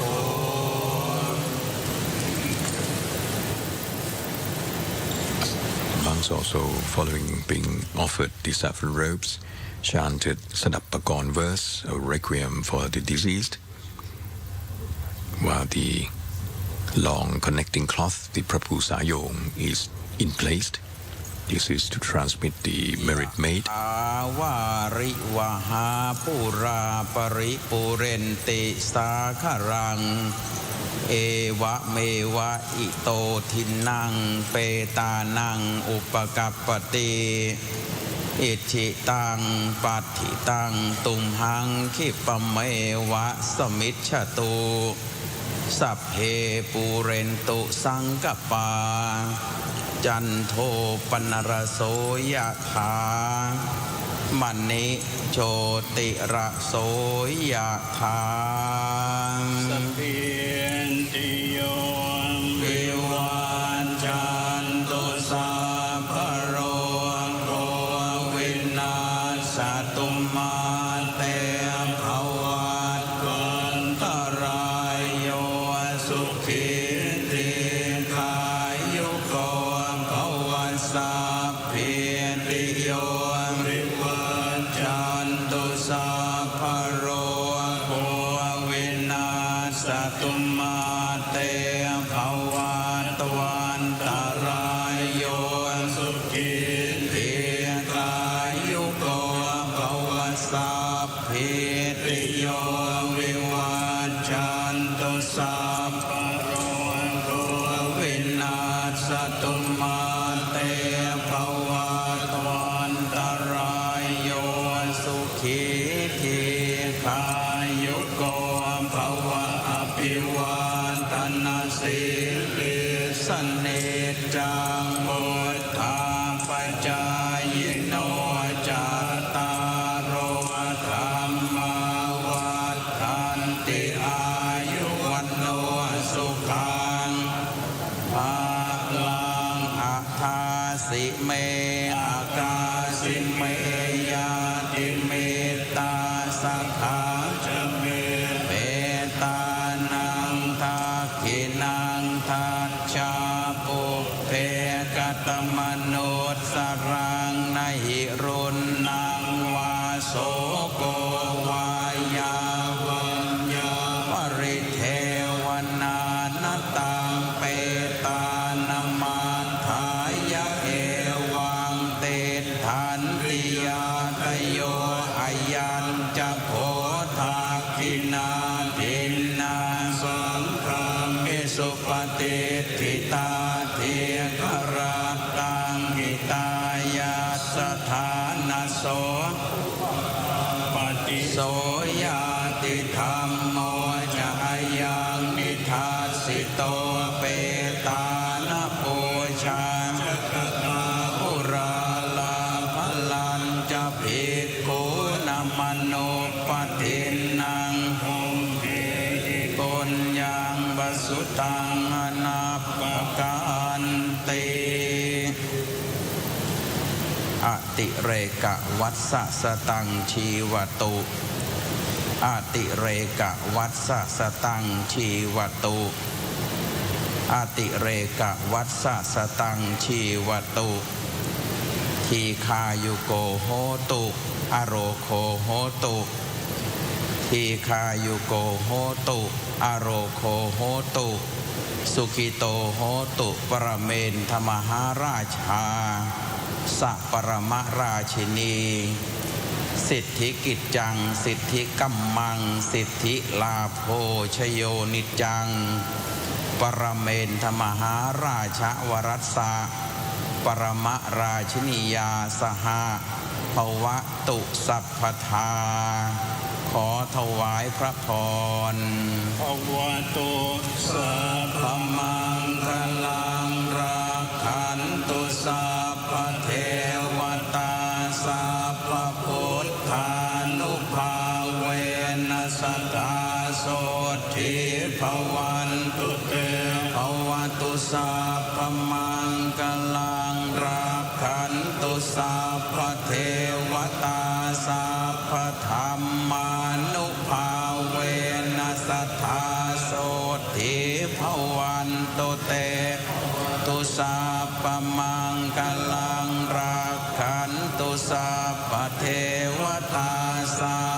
สังฆานุภาเวนัสสัทธาโสทิภาวันตุเตขอถวายพระพรเจริญพระราชสิริสวัสดิ์พิพัฒนมงคลราชนมสุขทุกประการจงมีแด่สมเด็จบรมบพิตรพระราชสมภารเจ้าทั้งสองพระองค์เวลาผู้ทรงพระคุณอันประเสริฐเวลานี้สมควรแล้วอาตมาภาพทั้งปวงขอถวายพระพรลาแด่สมเด็จบรมบพิตรพระราชสมภารเจ้าทั้งสองพระองค์ผู้ทรงพระคุณอันประเสริฐขอถวายพระพรFollowing the offering of the saffron robes to this first group of monks who chanted Parita yesterday, the monks then chant the Sadapakorn verse, which is a royal memorial chanting ceremony conducted exclusively for the highest members of the monarchy. And during this sacred ritual, monks recite passages from the Abhidhamma, the profound Buddhist teachings on the nature of mind, consciousness, and ultimate truth. This chanting accompanies a series of ritual offerings and it reflects a union of royal duty and spiritual devotion.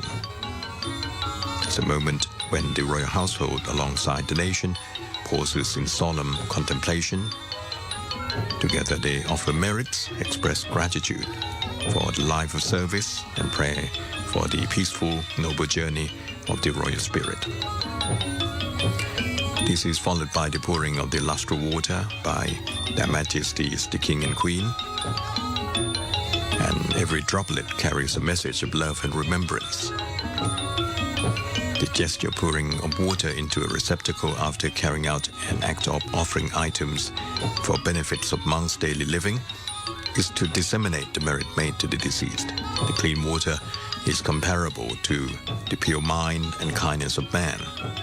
The flow of water into the receptacle is comparable to the flow of kindness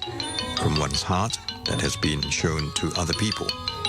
This gesture of pouring of water therefore requires pure water. The pouring water as a gesture of disseminating the merit made to the deceased is often carried out in all merit-making events, both auspicious ones and not auspicious ones, such as funeral ceremony, in order to disseminate the merit that one has carried out for the benefits of the deceased. The water used for this ritual needs to be pure and clean without any contaminant.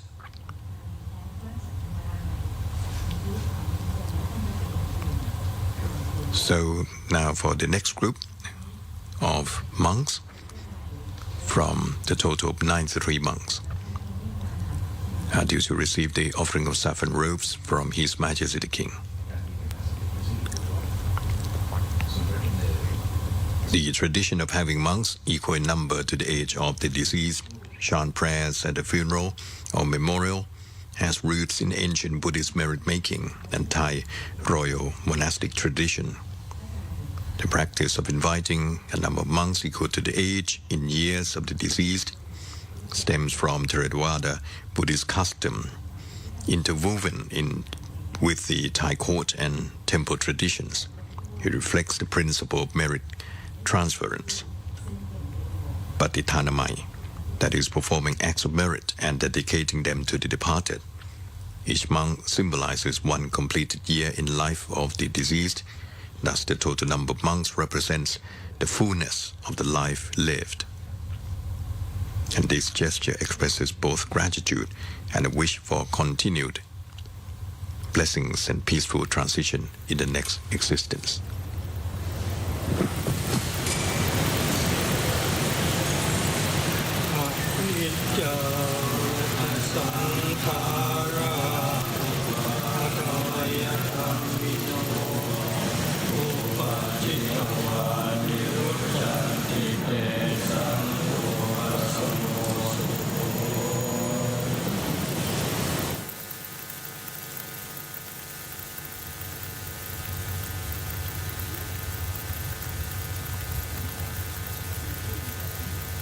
So this is the second group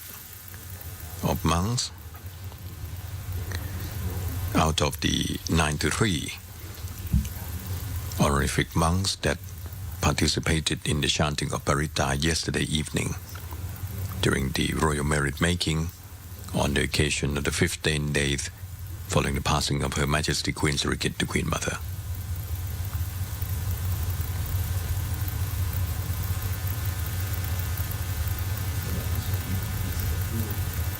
Then it will be followed by the next group of monks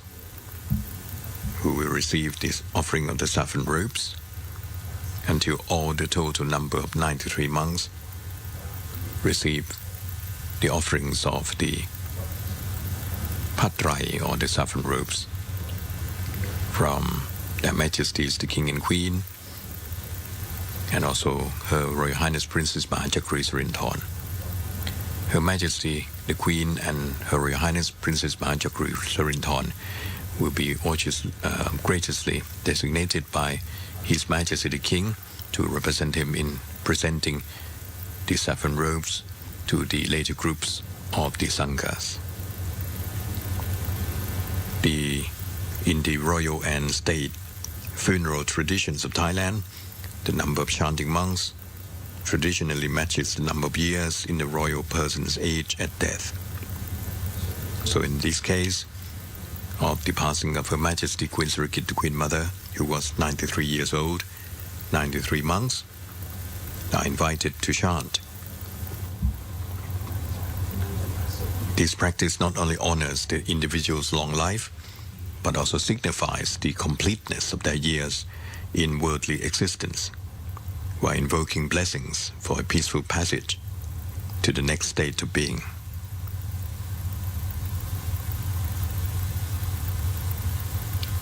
The practice is derived from the Vinayas and Suttas, repeated emphasis on Sankikadana,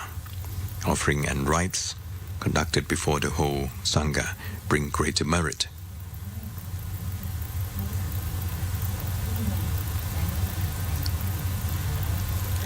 So, the tradition of inviting monks equal to the deceased age is a symbolic act of gratitude and completeness. Each monk representing 1 year of the person's life, each chant returning merit to honor that year, and the whole ceremony embodying compassion, remembrance, and spiritual closure.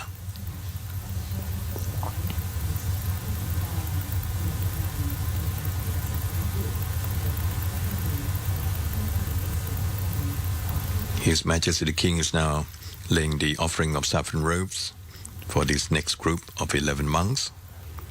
He will then return to the royal seat and the monks will chant the Sadapakon verse.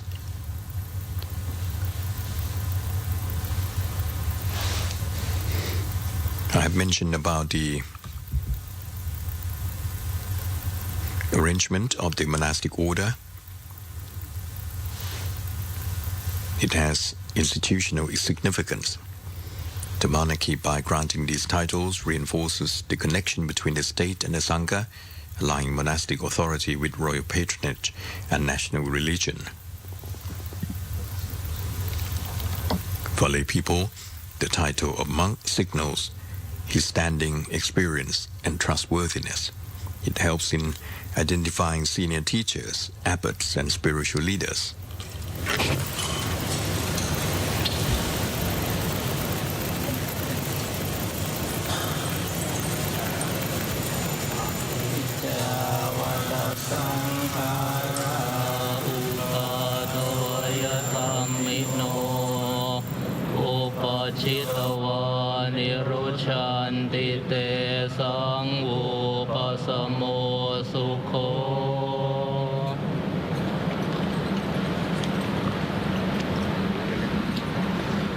So for the honorific progression of the Sangha,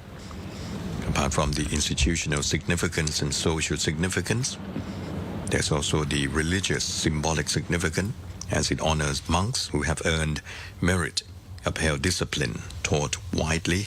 and contributed to the Sangha and society. The governance significance is also present. The hierarchy enables organization of the Sangha, oversight of monastic discipline, education, ordination, and relations with the state. In Thailand, the head of the Buddhist Church is the Supreme Patriarch. The executive power is vested in the Council of the Ecclesiastical Ministers, which to a great extent corresponds to the Cabinet Council of the state. And for this council, there are ecclesiastical ministers, including the Sangha Nikaya, ecclesiastical premier, ecclesiastical ministers for administration, for propagation, for education, and for public welfare, and ecclesiastical deputy ministers. The rest are ecclesiastical ministers without portfolio.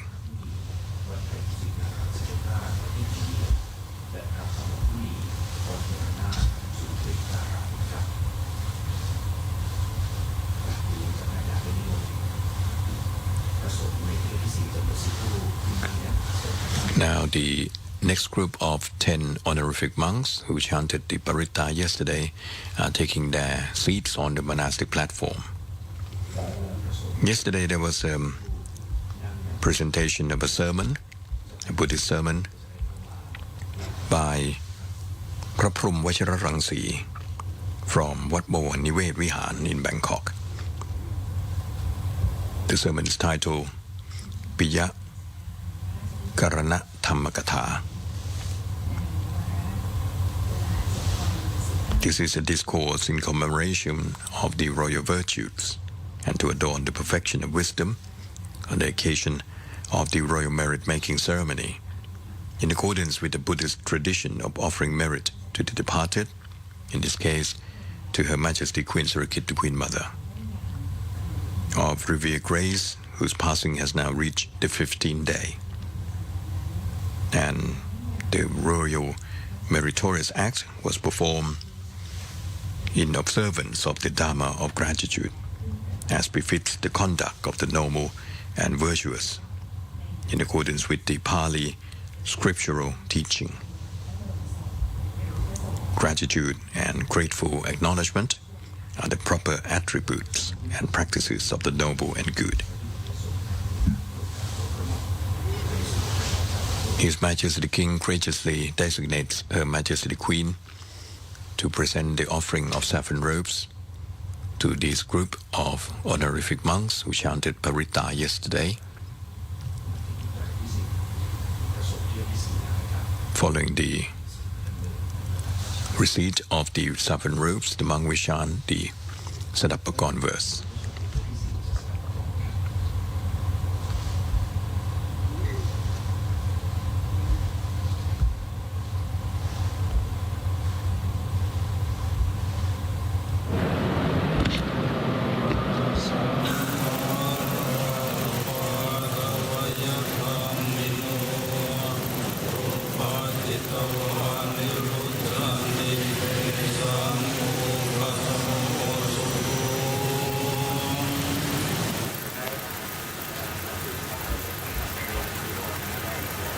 According to the sermon on Piya Karana Dhammakatha discourse by Phra Phrum Vajrarangsi yesterday, he said that Her Majesty Queen Sirikit, the Queen Mother, devoted the full strength of her body, heart, and wisdom in the performance of numerous royal duties, accompanying His Majesty King Bhumibol Adulyadej the Great of revered memory.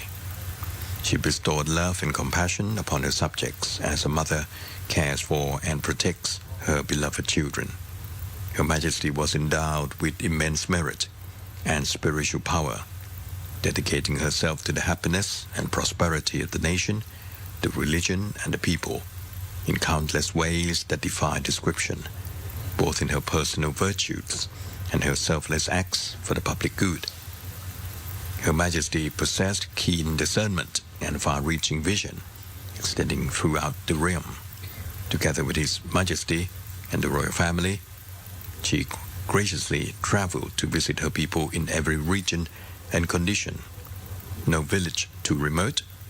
no forest too deep, no mountain, valley, marsh, or plain too distant. Nowhere was beyond her compassionate sight and hearing. She waded through rivers, walked through fields, and entered the forests and mountains without fear or hesitation to personally bring development and improvement to those regions. Wherever she set foot, success and progress followed. From these royal labors arose numerous royally initiated projects, foundations under royal patronage, and royal development programs across the kingdom, such as the Support Foundation, Promoting Arts and Crafts Foundation, and the Small Homes in Big Forest Project, among many others. She promoted education, vocational development, and environmental conservation, together with the preservation of traditional arts, culture, and heritage, ensuring that these remained a treasured identity of the Thai nation. Her Majesty's countless royal undertakings have greatly improved the quality of life of the Thai people, especially the poor and those living in remote rural areas, and have brought enduring stability and prosperity to the nation to this very day. The preacher also mentioned that Her Majesty the Queen Mother, of most gracious virtue, possessed gentle and graceful conduct, a serene and pleasant voice, and an enduring presence. She was endowed with profound insight and wisdom, firmly established in the Dharma, and performed all royal duties with perfection and compassion. She was loved, respected, and revered throughout the land, in full accord with the Buddhist saying cited at the beginning from the Khandaka Nikaya Dhammapada. The one who is endowed with morality, insight, established in the Dharma, truthful in speech, and diligent in their duties, becomes beloved by all. Her Majesty the Queen has been graciously designated by His Majesty the King to present the saffron robes to this next group of honorific monks.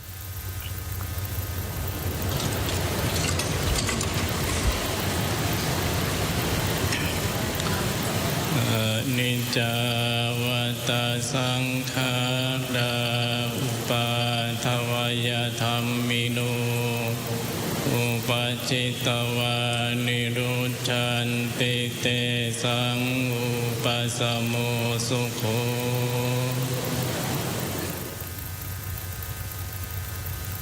According to the Piyakarana Dhammakatha discourse by Praprom Vajrarangsi, delivered by the Royal Command at the Royal Merit Making Ceremony yesterday, he spoke that according to the Pali teaching of the Buddha, those who cultivate qualities mentioned become calm, disciplined, and graceful, worthy of love, respect, and veneration by all. Now, these are the 5 virtues that render one beloved as a means to cultivate wisdom and right conduct. The first one is complete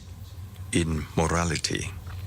The word seen or sila means normality, the natural state of the body, speech, and mind that refrains from evil. When a person resolves not to commit harm or violence by body, refraining from killing or hurting others, that person's body is said to be in the state of sila or normalcy. When one abstains from false, harsh, divisive, or frivolous speech, and instead speaks truthfully, gently, harmoniously, and beneficially, that speech is likewise sila. And when the mind is free from ill will and unwholesome thoughts, the mind itself becomes sila. Moreover, sila or seen also means coolness, for morality cools both body and mind. A society where sila prevails is peaceful and harmonious. Even the mere presence of a moral person brings comfort and serenity to others. It is said that morality is a weapon that conquers coarse defilements, a shield that protects from danger, a ladder that raises one higher, a virtue that refines and beautifies a person, an adornment of incomparable elegance. Whoever possesses morality becomes composed, dignified, and respected by all. Her Majesty Queen Sirikit, the Queen Mother, was perfect in moral virtue, gentle, humble, graceful, and revered by the people. Thus, being complete in morality is the first of these Piyakarana Dhammakatha. The second, complete in vision. The term tasana means seeing, clear, penetrative insight that arises within the mind. It is akin to view and wisdom. While pana may be innate, what is called sajja tiya pana, wisdom carried from birth,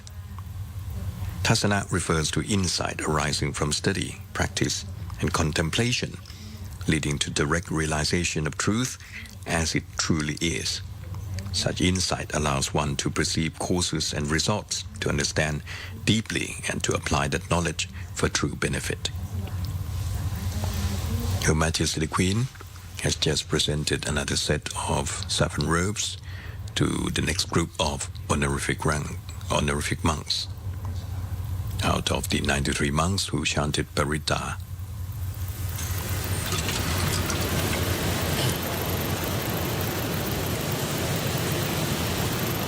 Anicca vata sankhara upadavaya dhammino upajitava niruchanti te samupasamo sukho. This is another group of the honorific monks.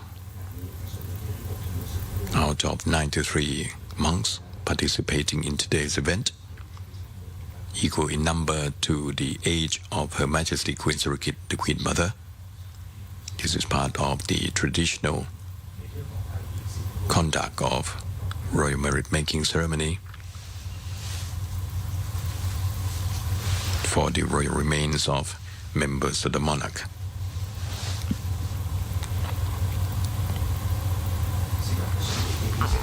According to the sermon delivered yesterday,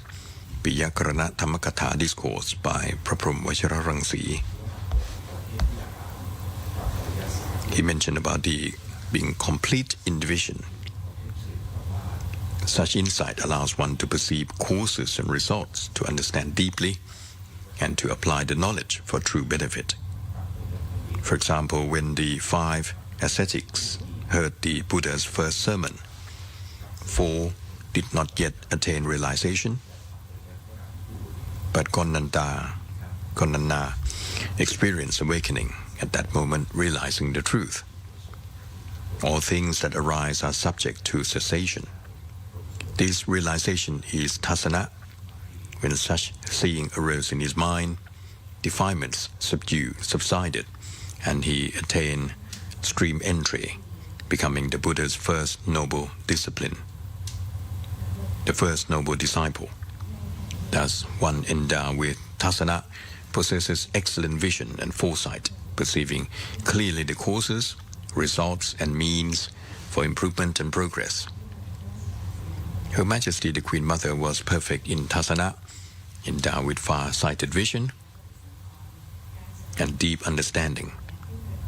Her Majesty saw through to the heart of problems and brought development and well-being to her people across the land. Hence, she was revered and loved by all. Perfection in vision is therefore the second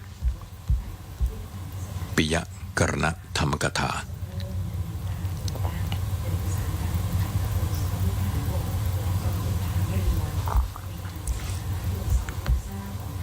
The third part, or the third virtue, being delivered during the sermon, is to do with steadfastness in righteousness. The term Dhamma in this Pali verse denotes uprightness, justice, impartiality, and fairness. Thus, to be steadfast in Dhamma means to be firmly established in justice. Justice it is taught, arises when the mind is free from bias. The absence of bias means freedom from the four partialities. Her Royal Highness Princess Maha Sirinthorn has been graciously designated by His Majesty the King to offer the presentation, the saffron robes, to the participating monks, 10 in number, which form part of the 93 congregation of monks that participate in today's event.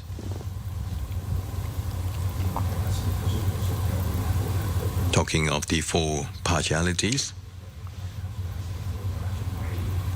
which having the partiality through desire, for instance, favoring a person one likes by granting him a position or honor, even though he's not worthy of it, is something that one needs to avoid. Partiality through hatred, for example, refusing to grant a position to someone one dislikes or bears anger towards, or even though he deserves it. Partiality through delusion, such as making a judgment without sufficient inquiry or reflection, as when one hastily condemns another based on accusation without due examination, thus possibly erring in judgment. And partiality through fear, such as complying with an unjust request out of fear, for example, appointing an unqualified person to a post merely because one fears displeasing its superior.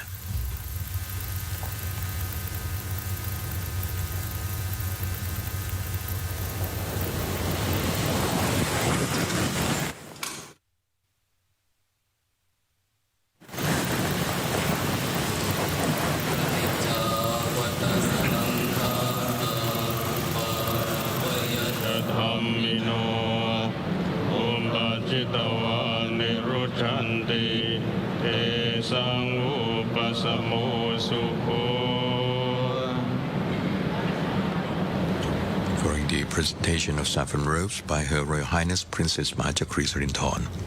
the monks chanted the Sadappakorn verse. The sermon yesterday mentioned the biases related to the four partialities. In whom these biases dwell, that person's life is like a rudderless ship that cannot sail straight,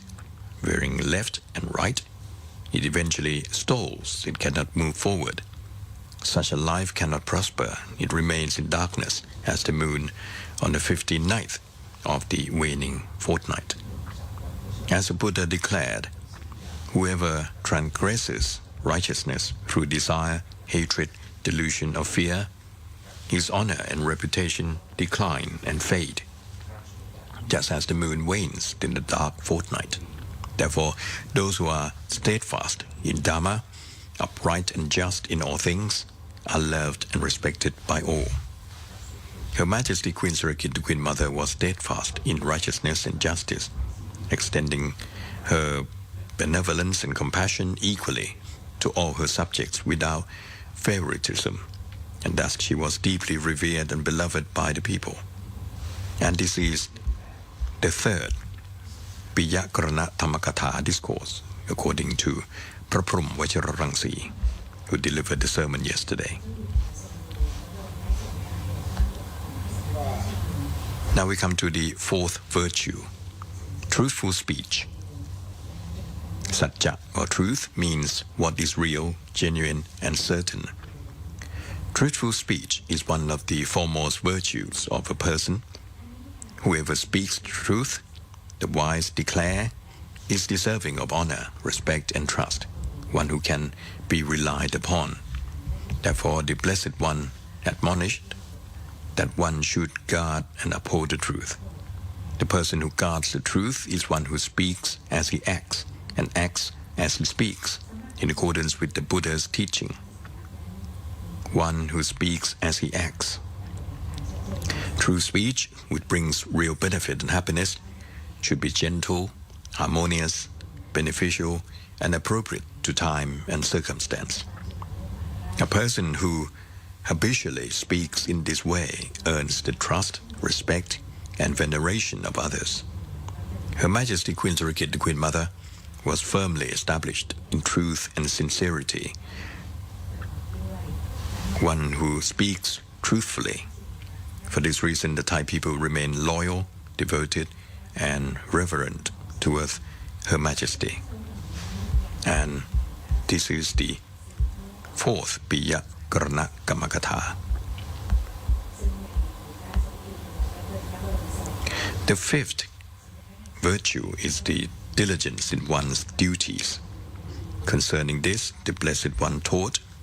that a person should reflect upon what he has done and what he has yet to do. The phrase one's own duties must be understood according to one's position and role. For parents and householders, household responsibilities are their rightful duties. For village or local leaders, the welfare of their community is their duty. For district chiefs and provincial governors, the administration of their jurisdiction is their duty. For national leaders, the governance and stewardship of the country's prosperity and stability are their duties. And for Buddhist faithful, living according to moral precepts and preserving the Buddha's teaching constitute their true duties. Whoever in their respective position performs their duties with diligence, honesty, and righteousness will meet with success, progress, and stability. The people will in turn experience happiness and prosperity as a result. Her Majesty Queen Sirikit, the Queen Mother of boundless virtue, faithfully fulfill all royal duties and responsibilities with perfection and excellence. She performed every task with diligence and integrity, and this is therefore the fifth Piya Karana Kammakatha.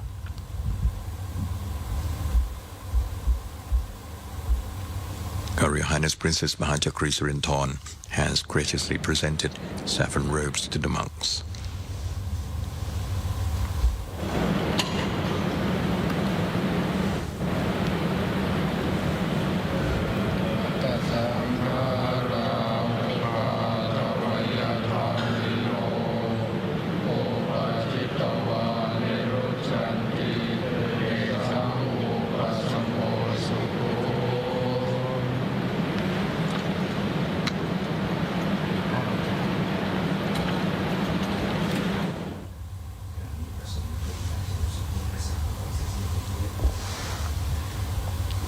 In conclusion of the Buddhist sermon delivered yesterday during the royal merit making ceremony in the evening,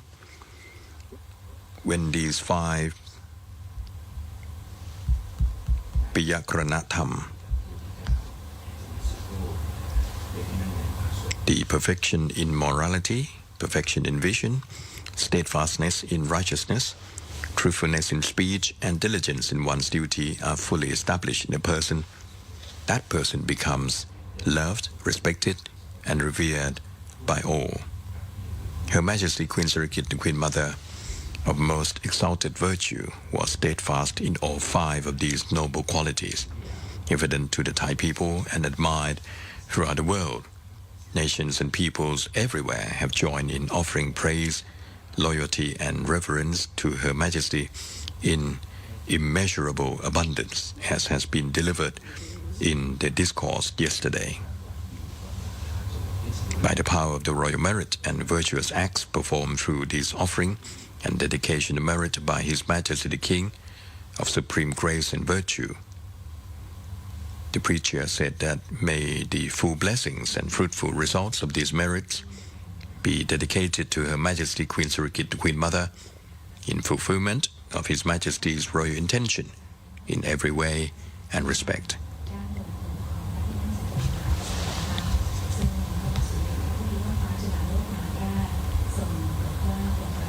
This exposition of the Piya Karana Tham, the discourse on the virtues that give rise to love, respect, and reverence, has been respectfully delivered in full accordance with the royal occasion. And as the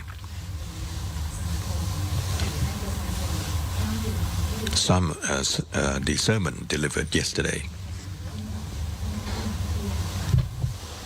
on the occasion of the royal merit-making ceremony on the 15th day following the passing of Her Majesty Queen Sirikit, the Queen Mother, delivered by พระพรหมวชิรรังสี of วัดบวรนิเวศวิหาร in Bangkok.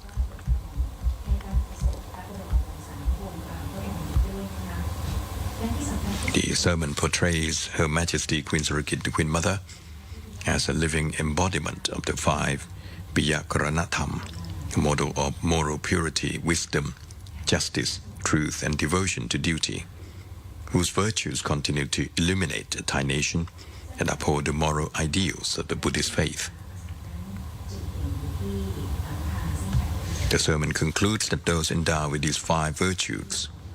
become universally loved and respected. And Her Majesty Queen Sirikit, the Queen Mother, perfectly embodied these noble qualities, inspiring admiration across Thailand and beyond.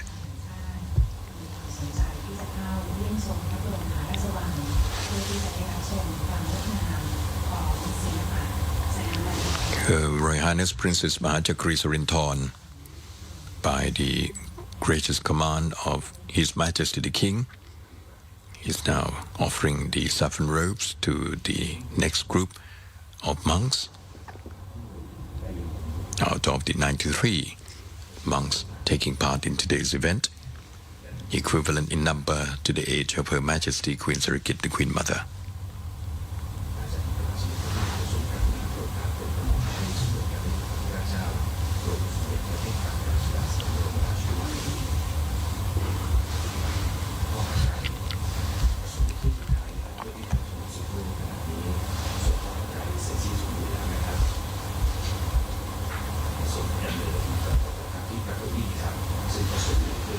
Her Majesty Queen Sirikit, the Queen Mother,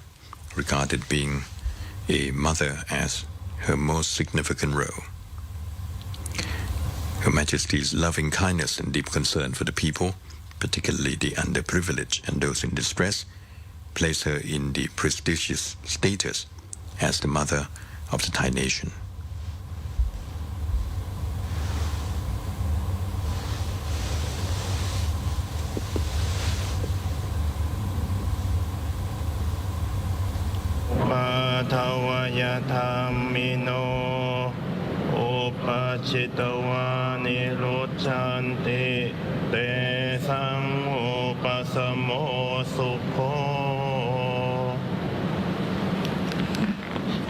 As a mother of 4, Her Majesty Queen Sirikit, the Queen Mother, saw herself as a model for her children. Thai people were accustomed to Her Majesty's great manner, gentle words, and genuine concern over their plight, whether they had the fortune of direct contact with Her Majesty or were watching from afar. Such qualities were passed on to the royal children, who grew up as well-mannered and caring royals, all of them comfortable with their subjects. Her Majesty the Queen Mother paid close attention to the upbringing of all the royal children. She personally supervised their daily routines, ensuring their good health and hygiene and a balanced diet. Her Majesty spent the evening hours with them, seeing that they attended to their homework and studies, as well as leading their prayers. Her Royal Highness Princess Maha Sirinthorn, in an essay on Mother, marking National Mother's Day, gave this account. When we came up with an evening meal, Mother would be present whenever she was free from functions. First, she would check the nutritional value of the dishes, and second, make sure our table manners were proper, and third, what we and all the guardians liked the most, she always had interesting stories to tell us at the table. She would select books to read to us in diverse subjects, in history, important personalities, and general knowledge. Sometimes she selected items from weekly papers. When we got a little older, she read English articles to us as well. Occasionally there would be quizzes to refresh our memories. The winner would get 1 baht as a prize. We said jokingly in the family that the most boring stories would become exciting and colorful when told by mother. Her Majesty the Queen Mother performed her function as the first teacher in her children's life, and she took also people in the rural areas under her care, giving them knowledge, vocational skills, the opportunities to earn their living.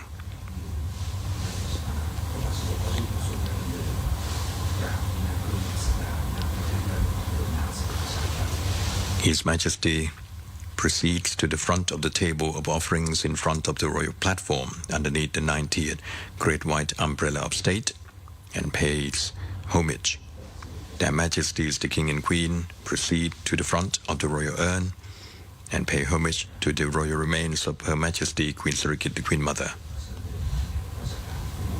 His Majesty the King then passes by the ranks of officials in attendance and proceeds to light the incense and candles of the mother of pearl offering trays before the altars where the royal funeral monks chant the Abhidhamma scriptures on both the eastern and western sides of the northern portico of Dusit Maha Prasat Throne Hall.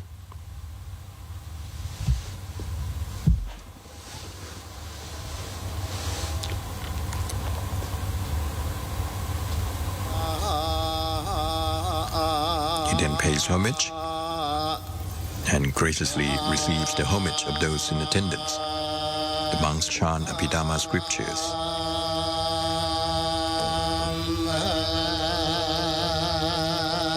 Their Majesties the King and Queen,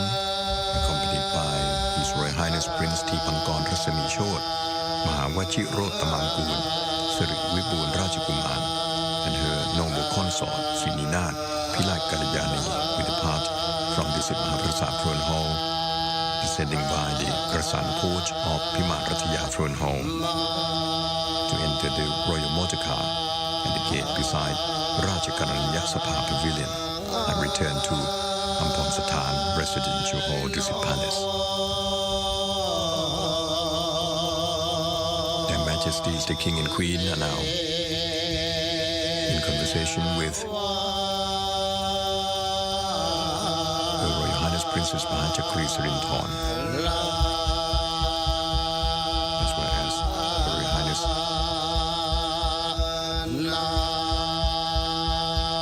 Princess Julapon.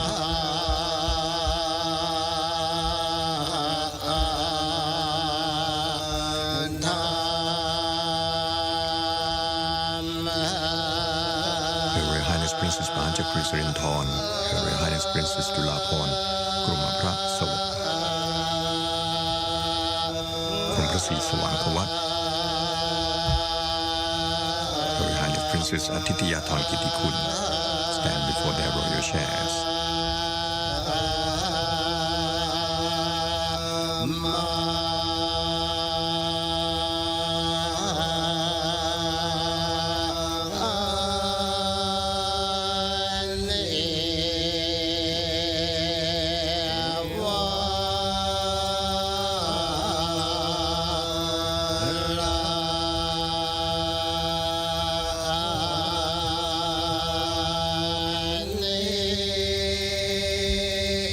Members of the royal family have been attending the royal merit-making ceremony, which has been conducted every day since the transfer of the royal remains of Her Majesty Queen Sirikit, the Queen Mother, to the Dusit Maha Prasat Throne Hall on the 25th of October 2025.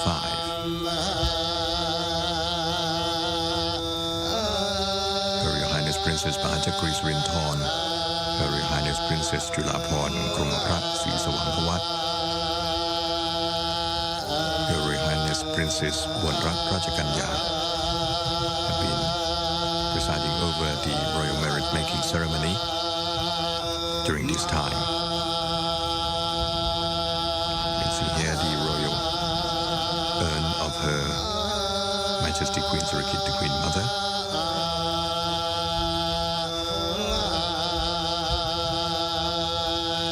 So this is the royal merit making on the occasion of the 15th day following the passing of Her Majesty Queen Sirikit, the Queen Mother. Their Majesties, the King and Queen, are now leaving the compound of the Dusit Maha Prasat Throne Hall.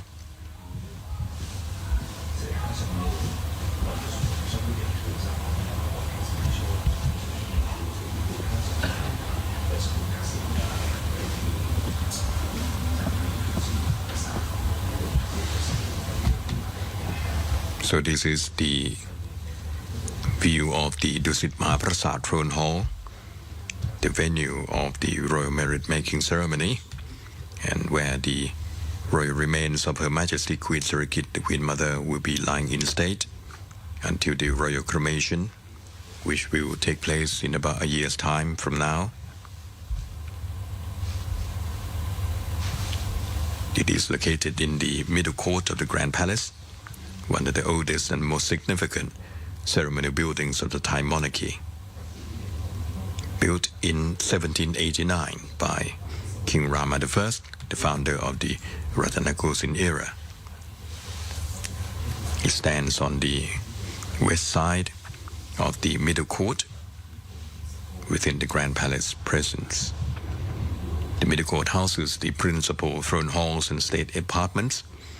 and the hall is enclosed by low cloister walls of the Maha Prasat group, emphasizing its special status. And when it's open, the hall displays the mother of pearl throne and royal bed, and the porch on the north wing, or mukdet, featuring the busabok, or the royal pavilion, used for public audiences. Its unaltered form remains a rare surviving example of early Ratanakosin or Bangkok royal architecture.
You have been watching the live telecast of the Royal Merit Making Ceremony on the 15th day in dedication to the royal remains of Her Majesty Queen Sirikit, the Queen Mother, at Dusit Maha Prasat Throne Hall in the Grand Palace. Television Pool Thailand would like to thank you for watching this program, and please join us on our next telecast. From your narrator, Captain Dr. Yung Yut Mayalap, thank you and goodbye. สวัสดีครับ